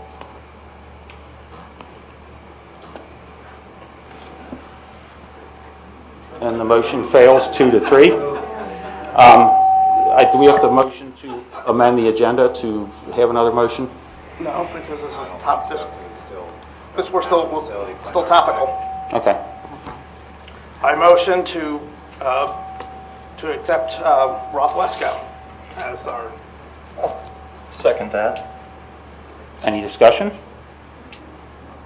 I am just going to tell you right now, you saw how I voted, but to show that I will stand by, I did have Ross Lesko second, and I will go ahead and support this. Any other comments?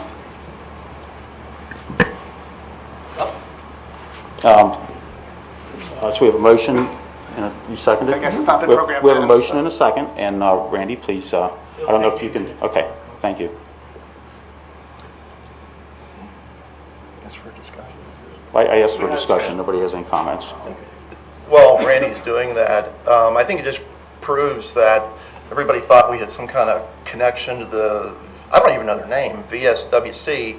I purely based my opinion on somebody who had 24 years experience working with them all. All 3 of the top 3 were excellent. The 4th one coming in here with data from another school district. Actually, they weren't bad presenters, but when you come in here and throw numbers at us that don't even belong to us, that was sort of, the discussion was over. So it was really narrowed down to 3. And all 3 of them are very good architectural firms. All 4. All 4, but Yeah. one wasn't prepared for the meeting, and so that kind of disqualified them. Who seconded that motion? I did. Michael and Chris, I believe. Any other discussion while we're,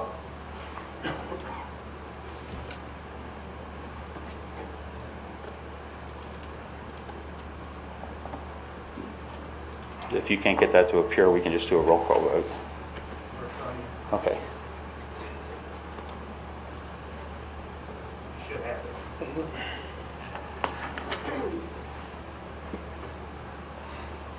I voted. Does it say which one? we're It's on, there's a yellow highlighter at the top of the screen. Where? Here, you see right here? I know don't if that's have not- There's a motion, what specifically, so all the board members can see, it says new motion number 1, Mr. Harlow motions, and Mr. Heater, that the Board of Education approve the master facility plan architect as Ralph Lesko. and it's not showing up on, It's finished. Okay. it's Okay. done, yeah. For the record, Roth Lesko was the firm I had prior to the presentation. I said I came in before I read them, and I had one here, two in the middle, and one at the bottom. It was actually Roth Lesko at the bottom, but they're the ones that worked their way up into the, in my estimation of the presentation. And so. well, great. It's, For the record. well, let me call the vote. So the motion carries 4-1. I just wanted to announce that. For the record, the way that this was done is a sham. You guys should be embarrassed.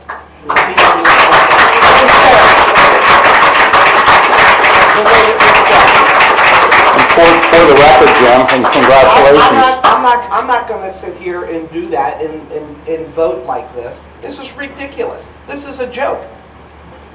I really want to hear. I really want to know when these companies come back if they want to deal with our district. They will gladly take our money, All it takes is Jim. get the word out to our vendors, and they're going to say, "We're not going to do work with these guys. Why would we want to subject ourselves to this?" Jim, they'll be glad to take our money, trust me.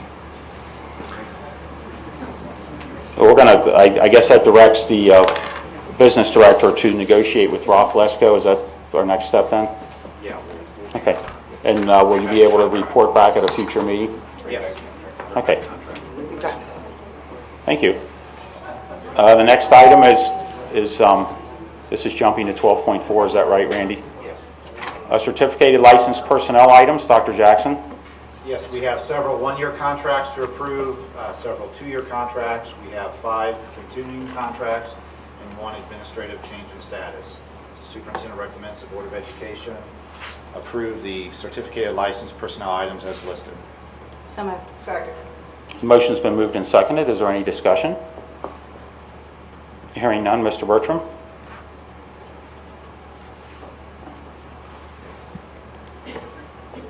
And the motion carries 5-0. Next item, job descriptions for an account benefits assistant supervisor and assistant supervisor of payroll. Yes, we have 2 job descriptions. I'm going to turn this over to Mr. Bertram to kind of explain how he's going to reorganize his department and save the district some money. Yes, the first job description, actually it's the second one on the list in here, is for an assistant supervisor of payroll. Currently, we've been operating with Grace as our supervisor for payroll. Prior to Grace coming over from Human Resources, it was always an assistant supervisor position, so it is going back to that assistant supervisor position. And that will save the district about $20,000 or more, depending where we hire in for that position. But we've refreshed or updated that job description to make it current. And the second job description we have on there is for an accountant/benefits assistant. Over the past year, my district accountant that I hired when I came on as treasurer 6 years ago to help with some of the internal controls that were an issue for this board, he's been reassigned to the EMIS department when we had a vacancy there. We've been trying to have him do double duty over this year, but the 2 jobs, the peak times when they are needed seem to overlap, and it's just not feasible for Brian to be able to do both jobs. It's just way too much. So what I've done to reorganize, I'm taking my payroll department from 3 employees down to 2, one of those being the assistant supervisor position. And then I've got this accountant benefits assistant supervisor, which in essence replaces Brian, but it's going to replace him at 50% of the work that he was doing for me. And then it's also going to take over the benefits responsibility from payroll. So in essence, it's taken my FTEs or full-time equivalencies from 10 a year ago to 9.4 this past year, down to 9. So there should be a cost savings anywhere between $25,000 and $50,000 a year by doing this. So the superintendent recommends the Board of Education approve the job descriptions as listed. So moved. Second. Motion's been moved and seconded. Is there any discussion? Hearing none, I would like to... I just want to say thank you for managing this process and looking at ways to save the district taxpayer dollars. We had discussion and over the phone about some other things that other districts have done. I think right now this is a very this is very feasible, very workable. Maybe down the road, technology changes, some other things will allow some other things to take place, but we'll certainly always be on the lookout for that. But I think this is a good plan for now. Thank you, Michael. And just one other thing I want to throw out, we had explored the possibility of looking, we thought about Paycor, paychecks, somebody who could maybe do it. That's all they do. I mean, you would think somebody, and it turned out that Randy proved that it was in our best interest to go this way, and we're very comfortable with it. So, Randy, I appreciate you talking with Paychecks and Paycor to get their feedback, and as it turns out, it wasn't the right fit for us. Thank you. Any other comments, Jim or Pam? Good job, Randy. So we have a motion and a second. Mr. Bertram, please call the roll. And the motion carries 5-0. Our next item is classified personnel. Dr. Jackson. Yes, we have several one-year contracts, several continuing contracts, and we have one classified substitute for approval. The superintendent recommends the Board of Education approve the classified personnel items as listed. So moved. Second.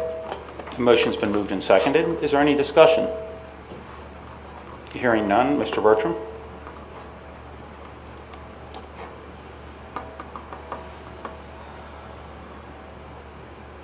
The motion carries 5-0. Our next item is the Race to the Top update, Dr. Jackson. Yes, we have the item that most of the people in the audience came to hear, which is the Race to the Top update. So I'll turn that over to Mrs. Jenny Bluss, Director of Curriculum. Thank you, Dr. Jackson. The Race to the Top transformation team has two brief items that we'd like to share tonight. The first is information regarding the no-cost extension that has been approved by the federal government for the Race to the Top grant. The no-cost extension will allow the district to continue working on 2 or 3 of our Race to the Top goals that we set 4 years ago during the 2014-15 school year, because our grant ends in June. We will be permitted to use the funds that we have remaining from that grant, that original grant. We'll be permitted to kind of carry them over and continue to use them.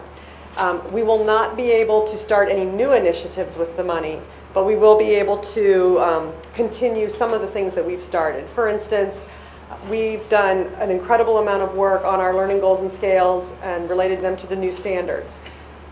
We have a lot of revision work. We've just implemented them this year. We have a lot of revisions that we would like to do. This no-cost extension will allow us to use the funds we have remaining to support some of our professional development next year and not lose any of that money. So we're pretty excited about that. May 6th, we have a Race to the Top regional meeting where we'll get more information about what we have to do that. The original Race to the Top scope of work was probably about 100 pages. The no-cost extension is one. Nice. So I'm pretty excited about that. So the second item that the team would like to share is the release of the new Kindergarten Readiness Assessment, the KRA. We've been waiting since the beginning of the Race to the Top initiative for them to release this. They were supposed to do it last year. They put it off a year. They've just let us know that it will be ready for the 2014-15 school year. So right now, all of our kindergarten staff is being trained through the state. They're going to specific trainings all over, this area. And they will be trained on that new readiness assessment. It's to be given between the first day of school and November 1st. So all of our kindergartners must receive this readiness assessment during that time. And it has 6 components. The original crawl, K-R-A-L, has just one component, the language and literacy component. This new assessment has 6 components: social skills, math, science, social studies, language and literacy, physical well-being, and motor development. So it's a very comprehensive test. It's going to take some time for our teachers to complete that at the beginning of the year, but we will have some good data and information on our students to move forward as we provide instruction for them. So, thank you.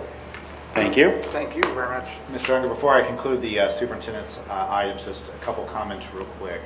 We have some events coming up this week, and I want to remind everyone of, we have the 40th anniversary of the Northwest High School celebration this Friday and Saturday, and there are several events coming up. You can check out the website for information.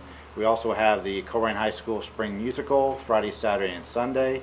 $8 in advance, $10 at the door. They are doing Little Shop of Horrors. And I also want to thank all the teachers and the students for their hard work this year. Grades 3 through 8 will begin the test, not this week, but we moved it back a week because the state allowed us. So next week we start the OAA math and language arts, and then some students will have science tests. So I wish them good luck and want to thank the students and teachers and administrators for their hard work. And that concludes the superintendent's items. Did you have any comments about Mrs. Ray? I would like to congratulate Mrs. Ray. She's been promoted from Director of Human Resources to Assistant Superintendent of Human Resources, and so congratulations to her as well.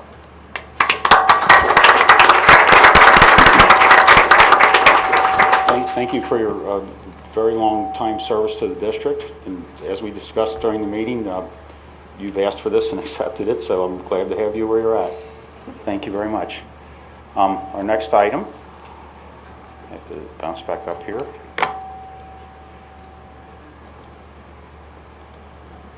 Would be community comments and questions. If there's an audience member that would like to comment on anything specific to tonight's board meeting, I would ask that you approach the podium so all can hear you.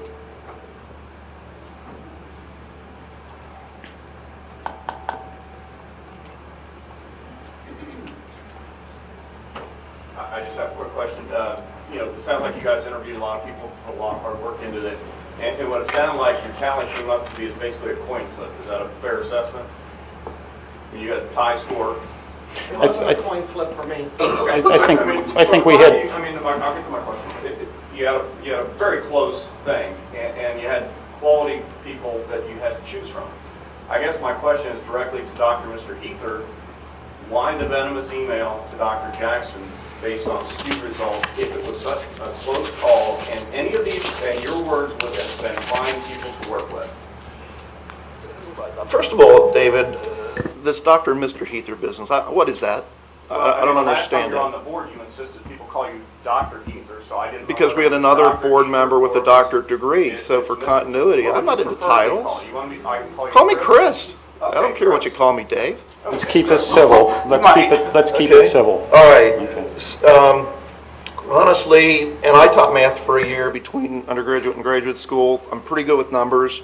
I did not know how this was going to be tabulated. I did not know. And that's why I thought they were skewed. So, and I, in the heat of the moment, look, I'm not too good to, I called this man here, tried to talk to him, he wasn't there, so I left him a message, a long one. It said, you got 15 seconds left. And I felt bad that, and the commander-in-chief thing was about not me saying that, the military, which I served in, David, I don't think you did. The discussion's up here. There's an opportunity to speak, so please keep the questions up here. Commander-in-chief, okay? You wrote it, I didn't. Well, hey, anybody that, hold on a minute, Chris. Anybody that wants to speak, there's an opportunity after Mr. Denny. I have to run a meeting here, so. Okay. I can quote it if you want me to get it out. The point was, in the military, David, you respect the commander-in-chief. He has the final say. And who is that commander-in-chief? The President of the United States. And on this board, who is that commander-in-chief? I didn't refer to any of us, David, as the commander-in-chief. I'm just saying that the systems are set up, and that's all I was doing. I think what he said was that he didn't like President Clinton, but he still did what he was told to do. And that, I think that was the president while you were in the service.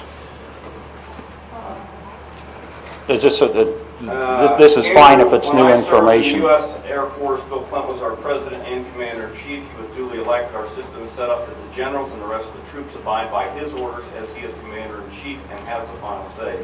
Bill Clinton stated in earlier years that he quote-unquote loathed the military. The troops did not like him, but we obeyed his orders as that is the way the system is. We had the option of moving on and leaving the military if we did not wish to comply. Jumping down to the bottom paragraph, and these are your words. If you cannot handle working with the new majority, then we all need to sit down and chat about that, as perhaps this isn't the place you should be. That, to me, my friend, is a direct threat to this man's job. Yes. David, your point's well taken. Andrew and I cleared that up today. Thank you. And David, I'm sorry you didn't win. I know you're never going to get over that you did not win this election. Okay, hey, anybody that's got comments to make will be up here. We're not going to have a shout fest. Is there anyone else who would like to speak? Thank you, David. Mark, I'd ask that you keep this without attacks from the last speakers. Chris, just to remind you, you mentioned tonight everybody has an area of expertise. Were those your exact words? Those were my words, Mark. 3 meetings ago, you said any lawyer could handle any type of case. General, you can Google it, you can figure it out. I just ask you to be consistent with your explanations for your rationale about your decisions. You're all over the map. When it works for you, they're an expert. Plus, you phone this friend all the time. Okay, we elected you. I ask that you tell us your vote, or on your next time you run your platform, bring these friends that you keep phoning a lawyer, phoning a friend that's an architect. We have several experts here that rank them differently than your friend did, and you didn't respect that. So I just ask that you do. On the RFP, you guys established the process. That's what I tried to say earlier, okay? 4 different ways you tallied this. 1 fell in your favor as a tie. 3 others clearly defined the firm you should have backed up. And guess what? You didn't even do that. You went for a 3rd firm. That's called trading votes. That is politics. When is that going to leave this room? I can't understand that, and it's a shame. Mr. Harlow, I don't know what to say other than you got to respect the system. You blog about it. I encourage you all to get on his blogs and Twitters. He's out there in the webosphere. There's a lot of great information about e-learning and things that are awesome and we want to do. But we're getting hung up on these silly things, and we're not following what you guys set up. Mr. Unger or Mr. Heather, I forget which, Dan or Chris, previous meetings you said several times about the great expense, time, and dedication small companies put into replying to RFPs. They take people offline from business to respond. They turn them in expecting a fair evaluation, and they expect that their work is respected. I think it is impossible to pick the 3rd choice out of that process and say we did a fair and equitable process. That is a disgrace and it's shameful.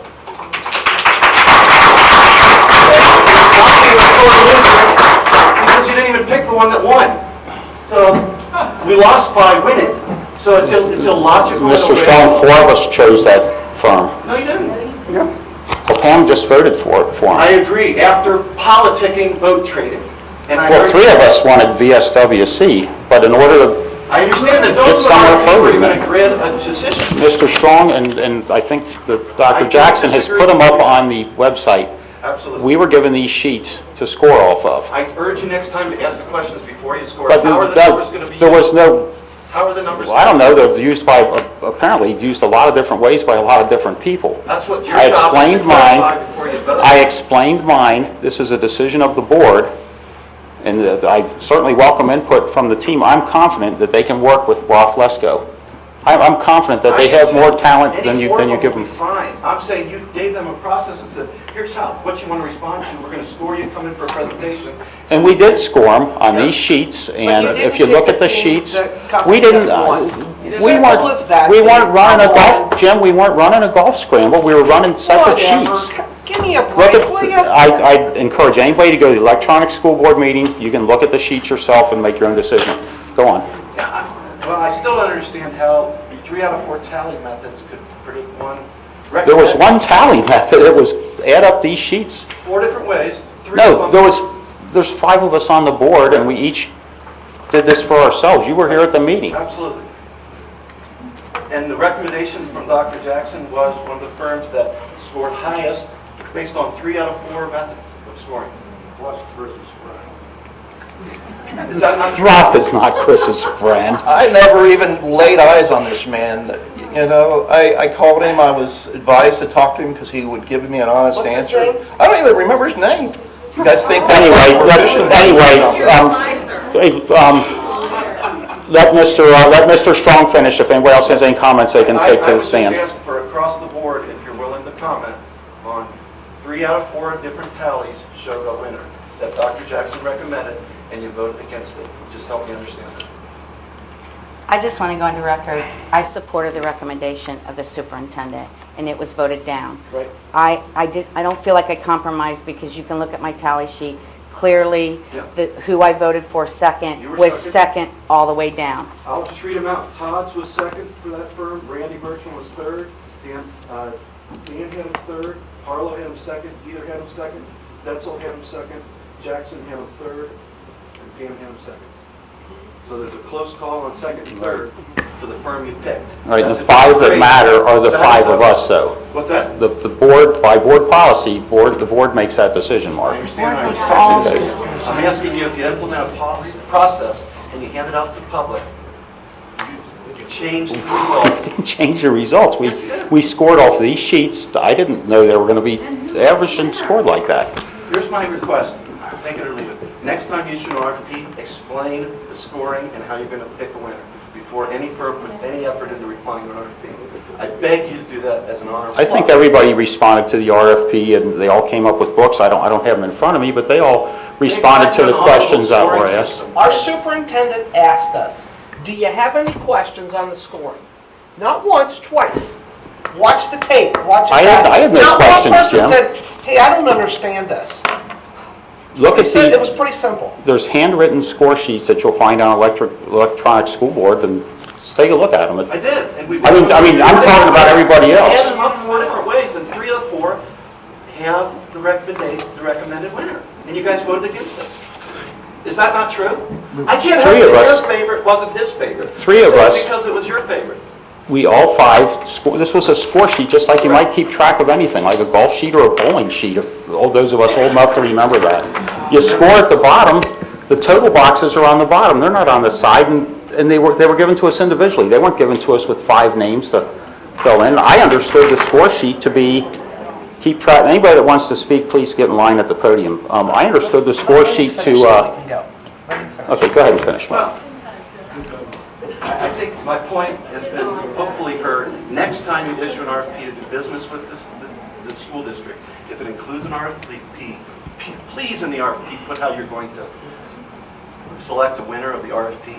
If it's not an RFP, then simply state, we just want your recommendations, and we'll pick however we want in the end. I will review the RFP and see if that's what our administration put in there, that these were going to be averaged. Not average score. Is there anybody else that would like to speak? Thank you, Mark. You got it.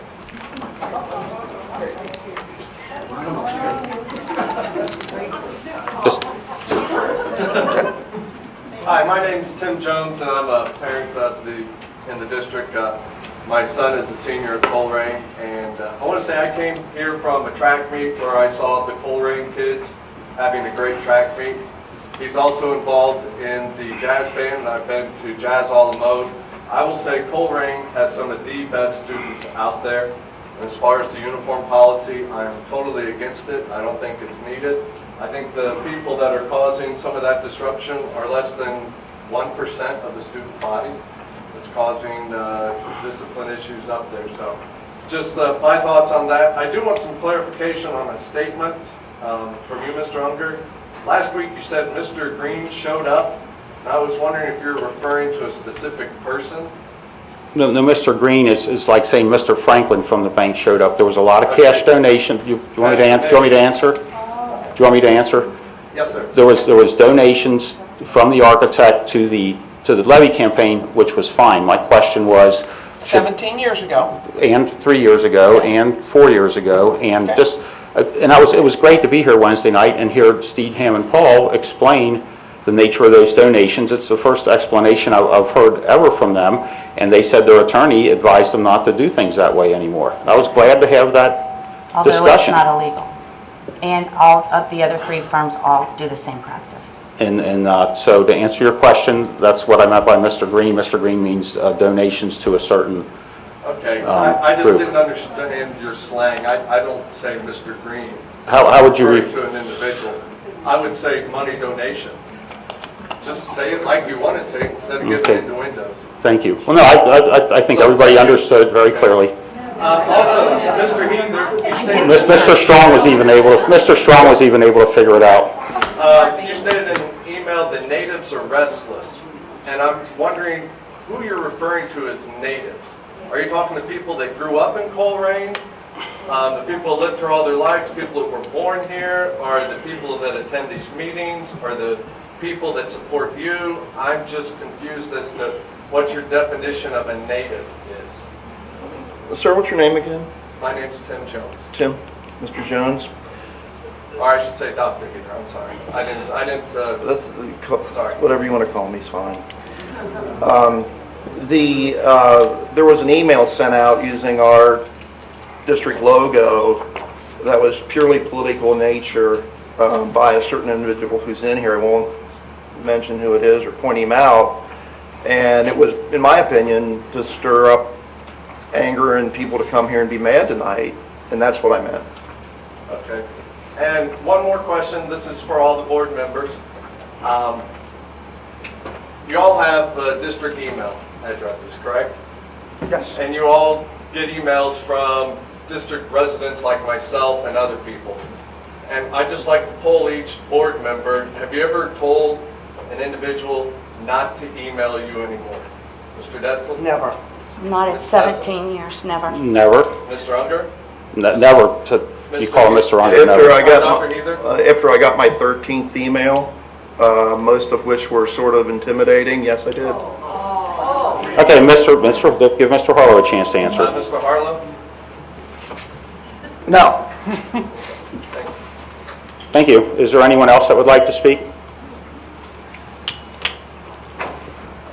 First of all, I'd like to thank Mr. Strong for all of his hard work. He has spent a lot of time researching this and keeping all of us informed.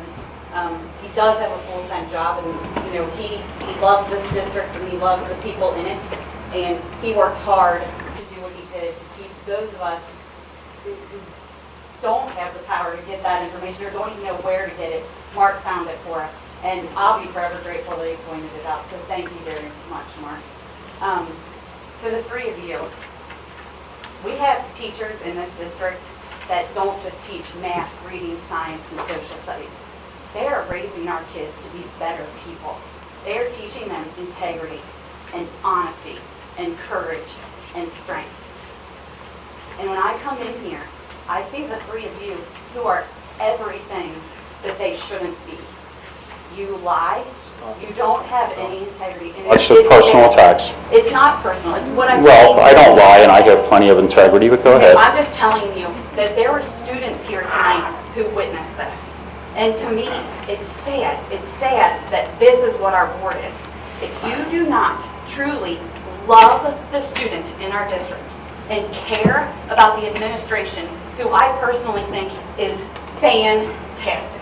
I think they are wonderful people, and I'm so happy. And I think so too. Okay. If you cannot take their recommendations for people who have proved how much they love our kids and our parents and the people who work for them, you just blatantly disregard everything they say, you don't belong in those seats.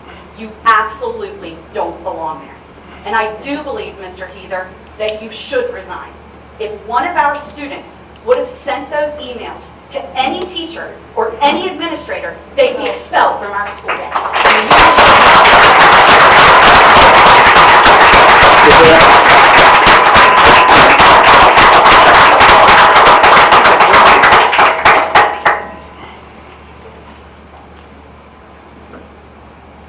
My name's Teresa Bamberger. I'm a resident of the Northwest District.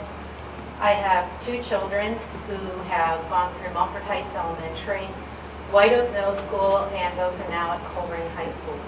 And I want to take the opportunity, because I don't see them very often, I see a number of teachers that my kids have had over the years, and they did a fantastic job. We have an incredible staff, both administratively and among our educators that work directly with the students. I came here not knowing exactly what I was going to say tonight, and unfortunately I have a pretty long list, so I'll try to be brief. The fact that I'm brief on a point doesn't mean that that's all I care about. The first one, the point has been made about the board acting, setting priorities, and then acting on them accordingly. The school's priorities unquestionably should be education, education, education. It should be things like special needs programs, the race to the top, students setting learning goals. Those should be the priorities of the board. How to encourage those programs and support those programs. Uniforms, when you've got a school of 2,000 students, limiting the number of valedictorians, that's, in my opinion, ridiculous. My children have gotten an excellent education. I'm looking forward to what they do after this, and I'm so grateful for the staff and the administration. I hate to see these kinds of discussions. It's not productive. The one thing that bothered me the most about what I saw tonight was the lack of respect.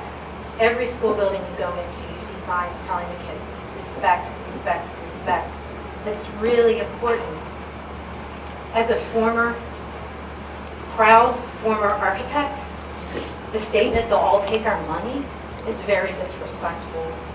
To all the concerned parents here, the reference to, I guess it's Me Too, the natives, is very disrespectful.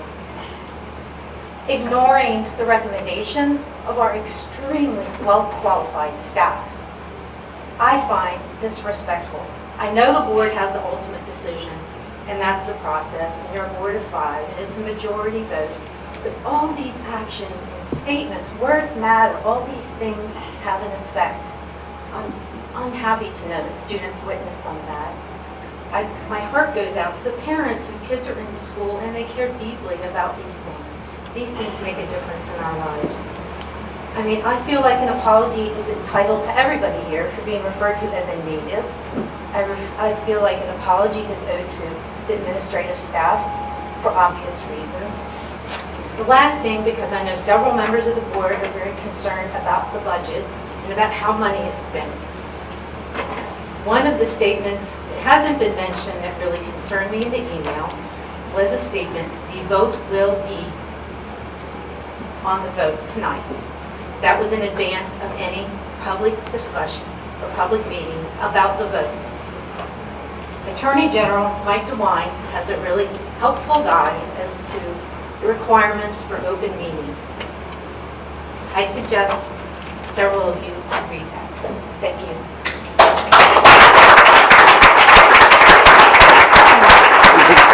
Is there anyone else that would like to address the board? I think there's somebody else that wants to speak. I'd like to respond to an accusation. And we don't have anything in our policy. We've Okay, well, let Dexter speak more than once. Let's Stephen, let and there's no the time next limit speaker either. speak.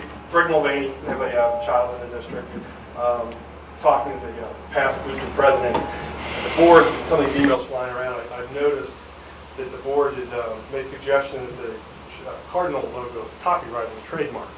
And I'm just trying to get some clarification because in my term, I was trying to get the distinction on that trademark because I was trying to get our spiritware out of Target, Walmart, Walgreens, and bring it back on campus so we could benefit from those sales.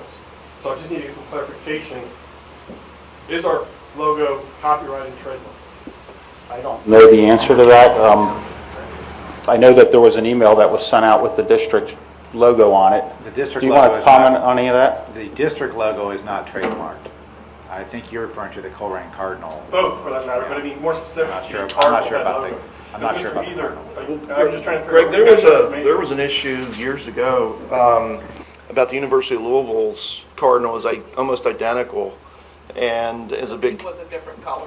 Well, the beak, we agreed to change the colors, so that means there was some sort of trademark, and I can't cite for you where it was filed or what, but there was some issue about the logo as a trademark. For the Louisville Cardinals. So we as a district, we as a boosters changed ours from yellow to white, and the comments that I gathered from the emails that went around was the white feet cardinal logo is copyrighted and trademarked for your suggestion. That's my impression. That's your impression. Yeah, I didn't cite any numbers or trademark office. You were threatening a cease and desist. I believed it was I mean, when somebody sends out an email with the district, Northwest School District. But I'm sorry, Mr. Beazer, that's the problem with what you believe and what is fact are two different things. I'm not a patent attorney, Mr. Well, Mulvaney. let him finish. Go ahead. I'm sorry? I'm not a patent attorney. So why do you suggest making that comment that you need to cease and desist because it's a copyright infringement? It should be copyrighted. Well, should and is. They're two different things. Well, let me ask the question for clarification. What is our policy on groups using the district logos? I'm not sure if we have one. I'll look into it though. Okay. And that's not my concern, Dan. My concern is the Cardinal Head, because if in fact it is copyrighted per Mr. Heather, I would like to get that information and get our products out of the local retailers so we can benefit from those sales as boosters. And I'm just trying to think, where did you get your information? Greg, I think I might have been talking about the North or the Western Hills Press for the last month has had a headline story about the Oak Hills logo and other groups. I would have assumed somebody would have trademarked our. But Chris, that's my problem. Well, assuming and thinking and wishing are two different things. I'm just trying. I think you make a good point, Greg. Greg, I agree. It's a good point. But if all I'm saying is this isn't the first meeting I've heard misinformation. If you're going to make a call like that, make sure it's accurate. That's all I ask. Because what happens, and not just me, but the Northwest Press, the whole general society, they hear things and it sticks. And it's like, oh, geez, they're doing this or doing that. I mean, it's just no different than the rumors going around Coleraine about the gangs and so forth. I don't feel threatened when I'm up there, but that's a whole other topic. My thing is, if you're going to quote something, make sure it's accurate. That's all. I'm going to ask the superintendent to look into that for the next meeting. We do have a board policy, KMA, that says parent organizations desiring to use the name or offices of the district to organize students must obtain the approval of the board as a prerequisite. Continued use of the school's name, logo, mascot, etc. is contingent upon compliance with all applicable board policies and procedures. What it states. So what's the bottom line on that? Does that mean? Well, they can use our logo if it's to promote district or organization. Do they go through you then to do that? I mean, that's fine if that's how it's set up. They would go through Pauletta Crowley. Okay. So for the future, if anybody wants to use the logo, go through Pauletta Crawley. And I would also provide to you, if anyone goes to the website for the district, I assumed it was fair to use for the fact that the district logo is on the public website in 3 different formats, JPEG, AI, and EPS, which are common desktop publishing formats and web design formats. So the district has provided 3 different formats for folks to use the logos without instruction other than the newly, I'm sure that policy's been around a while, so maybe we... Happy to respect it. I would like to read the arguably inflammatory email, just for the record. Hold on a minute. Can you attach that policy to the logo? Mark sent that out with that logo page. Can you attach that policy to that page at some point so that folks that get on that page realize that they need to go through the district to use that? There's a public, I'll be honest, it's on the Vote Yes Northwest for the levy campaign. We use that logo because I got it off the website. Well, I guess that they got permission from Mrs. Crawley. Okay. I want to follow the rules. I sent this email. There's a very important master planning architect decision being made at Monday's board meeting. Extensive scores have been posted on Northwest Local School District website, and the incumbent architect has won again and is well qualified and best firm for our district. This will not be welcomed by several board members, so it will be interesting how it will be handled during the meeting. Also, there are policies and procedures for implementing uniforms, and a board member has stated he wishes to vote out that policy and do an immediate implementation of uniforms. If you wish to share your opinions on these matters, please attend the meeting at Central Office, 3240 Manning Road, Cincinnati, Ohio, at 7 p.m. Monday, April 21st. To make an initial comment, there are forms to fill out ahead of the 7 p.m. meeting, and also public comment time at the end of the meeting. That's where we're at. That's fine. I agree. I put the district logo on without the author. Well, nobody's, Chris, it's obviously a thing that need to be cleared up, so let's get it cleared up. That was schemed cease and desist and restless. That was... Well, I think it was confused. I think it was confusing for you, and I think it was confusing for Mr. Heather. So it sounds like for the future that Mr. Jackson or Dr. Jackson's going to put that on the website so that everybody understands that. I think it's been read once, but not where he threatened that Chris was going to take it upon himself to call the attorney in. Right. My question to this district logo was, I understand it. In the future, I'll send him out with the cardinal head, and he said, no, that's also trademarked and copyrighted, and if you continue, he'll, contact the school attorney with a cease and desist. What's so threatening about that, Mark? What's so threatening about this email?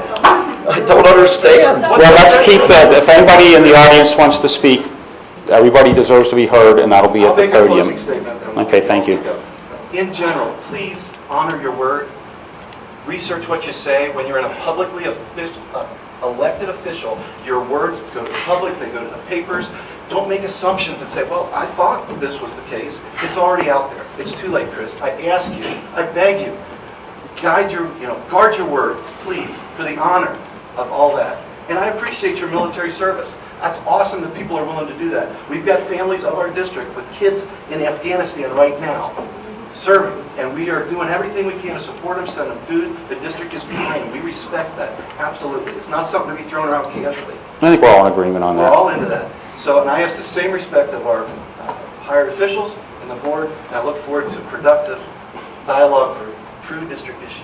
That's fabulous, Mr. Strong. Thank you very much for your time. Thank you for your positive comments. Is there anyone else in the audience that would like to speak? Here, okay, hi. Hello. Hey, somebody's phone's up here. Oh, that's me. Don't send no emails. I will call you.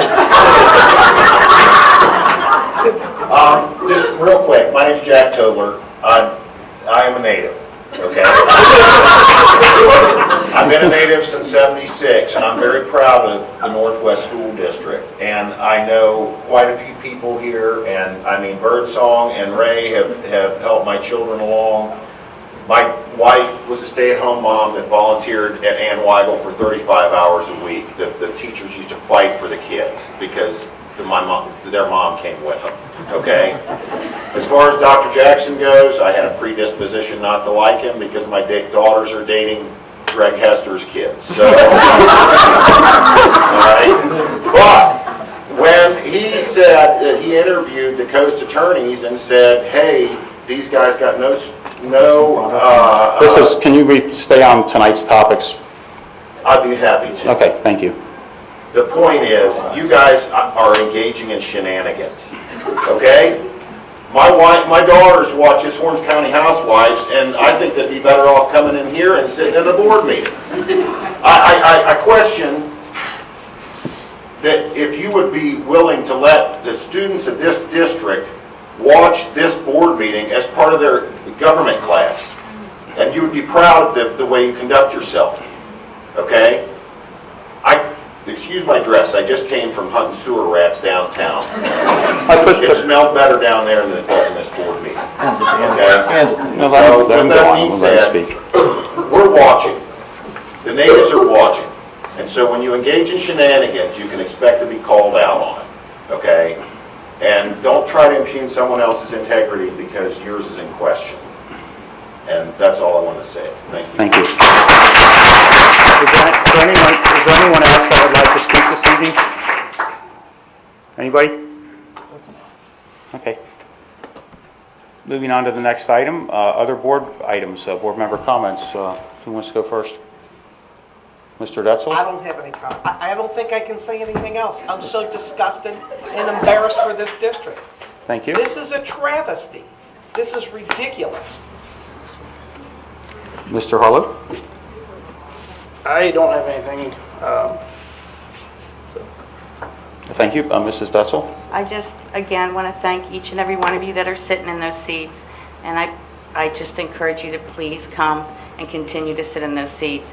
And each of you tell 2 or 3 more people so that we have to move the board meetings to a bigger area because the community needs to know how the board operates. Thank you. Mr. Heather? Yeah, Dan. The one thing that I know there's a lot of anger and bad feelings in here tonight, but the one thing I want to remind everybody of, and I'm not pointing at my finger at anybody, but you got to remember, you made points at a parochial. 79% of the residents in this district don't have children in our school district, and you wonder why we have trouble passing levies. And when they hear that, you're singling out, he pays his taxes.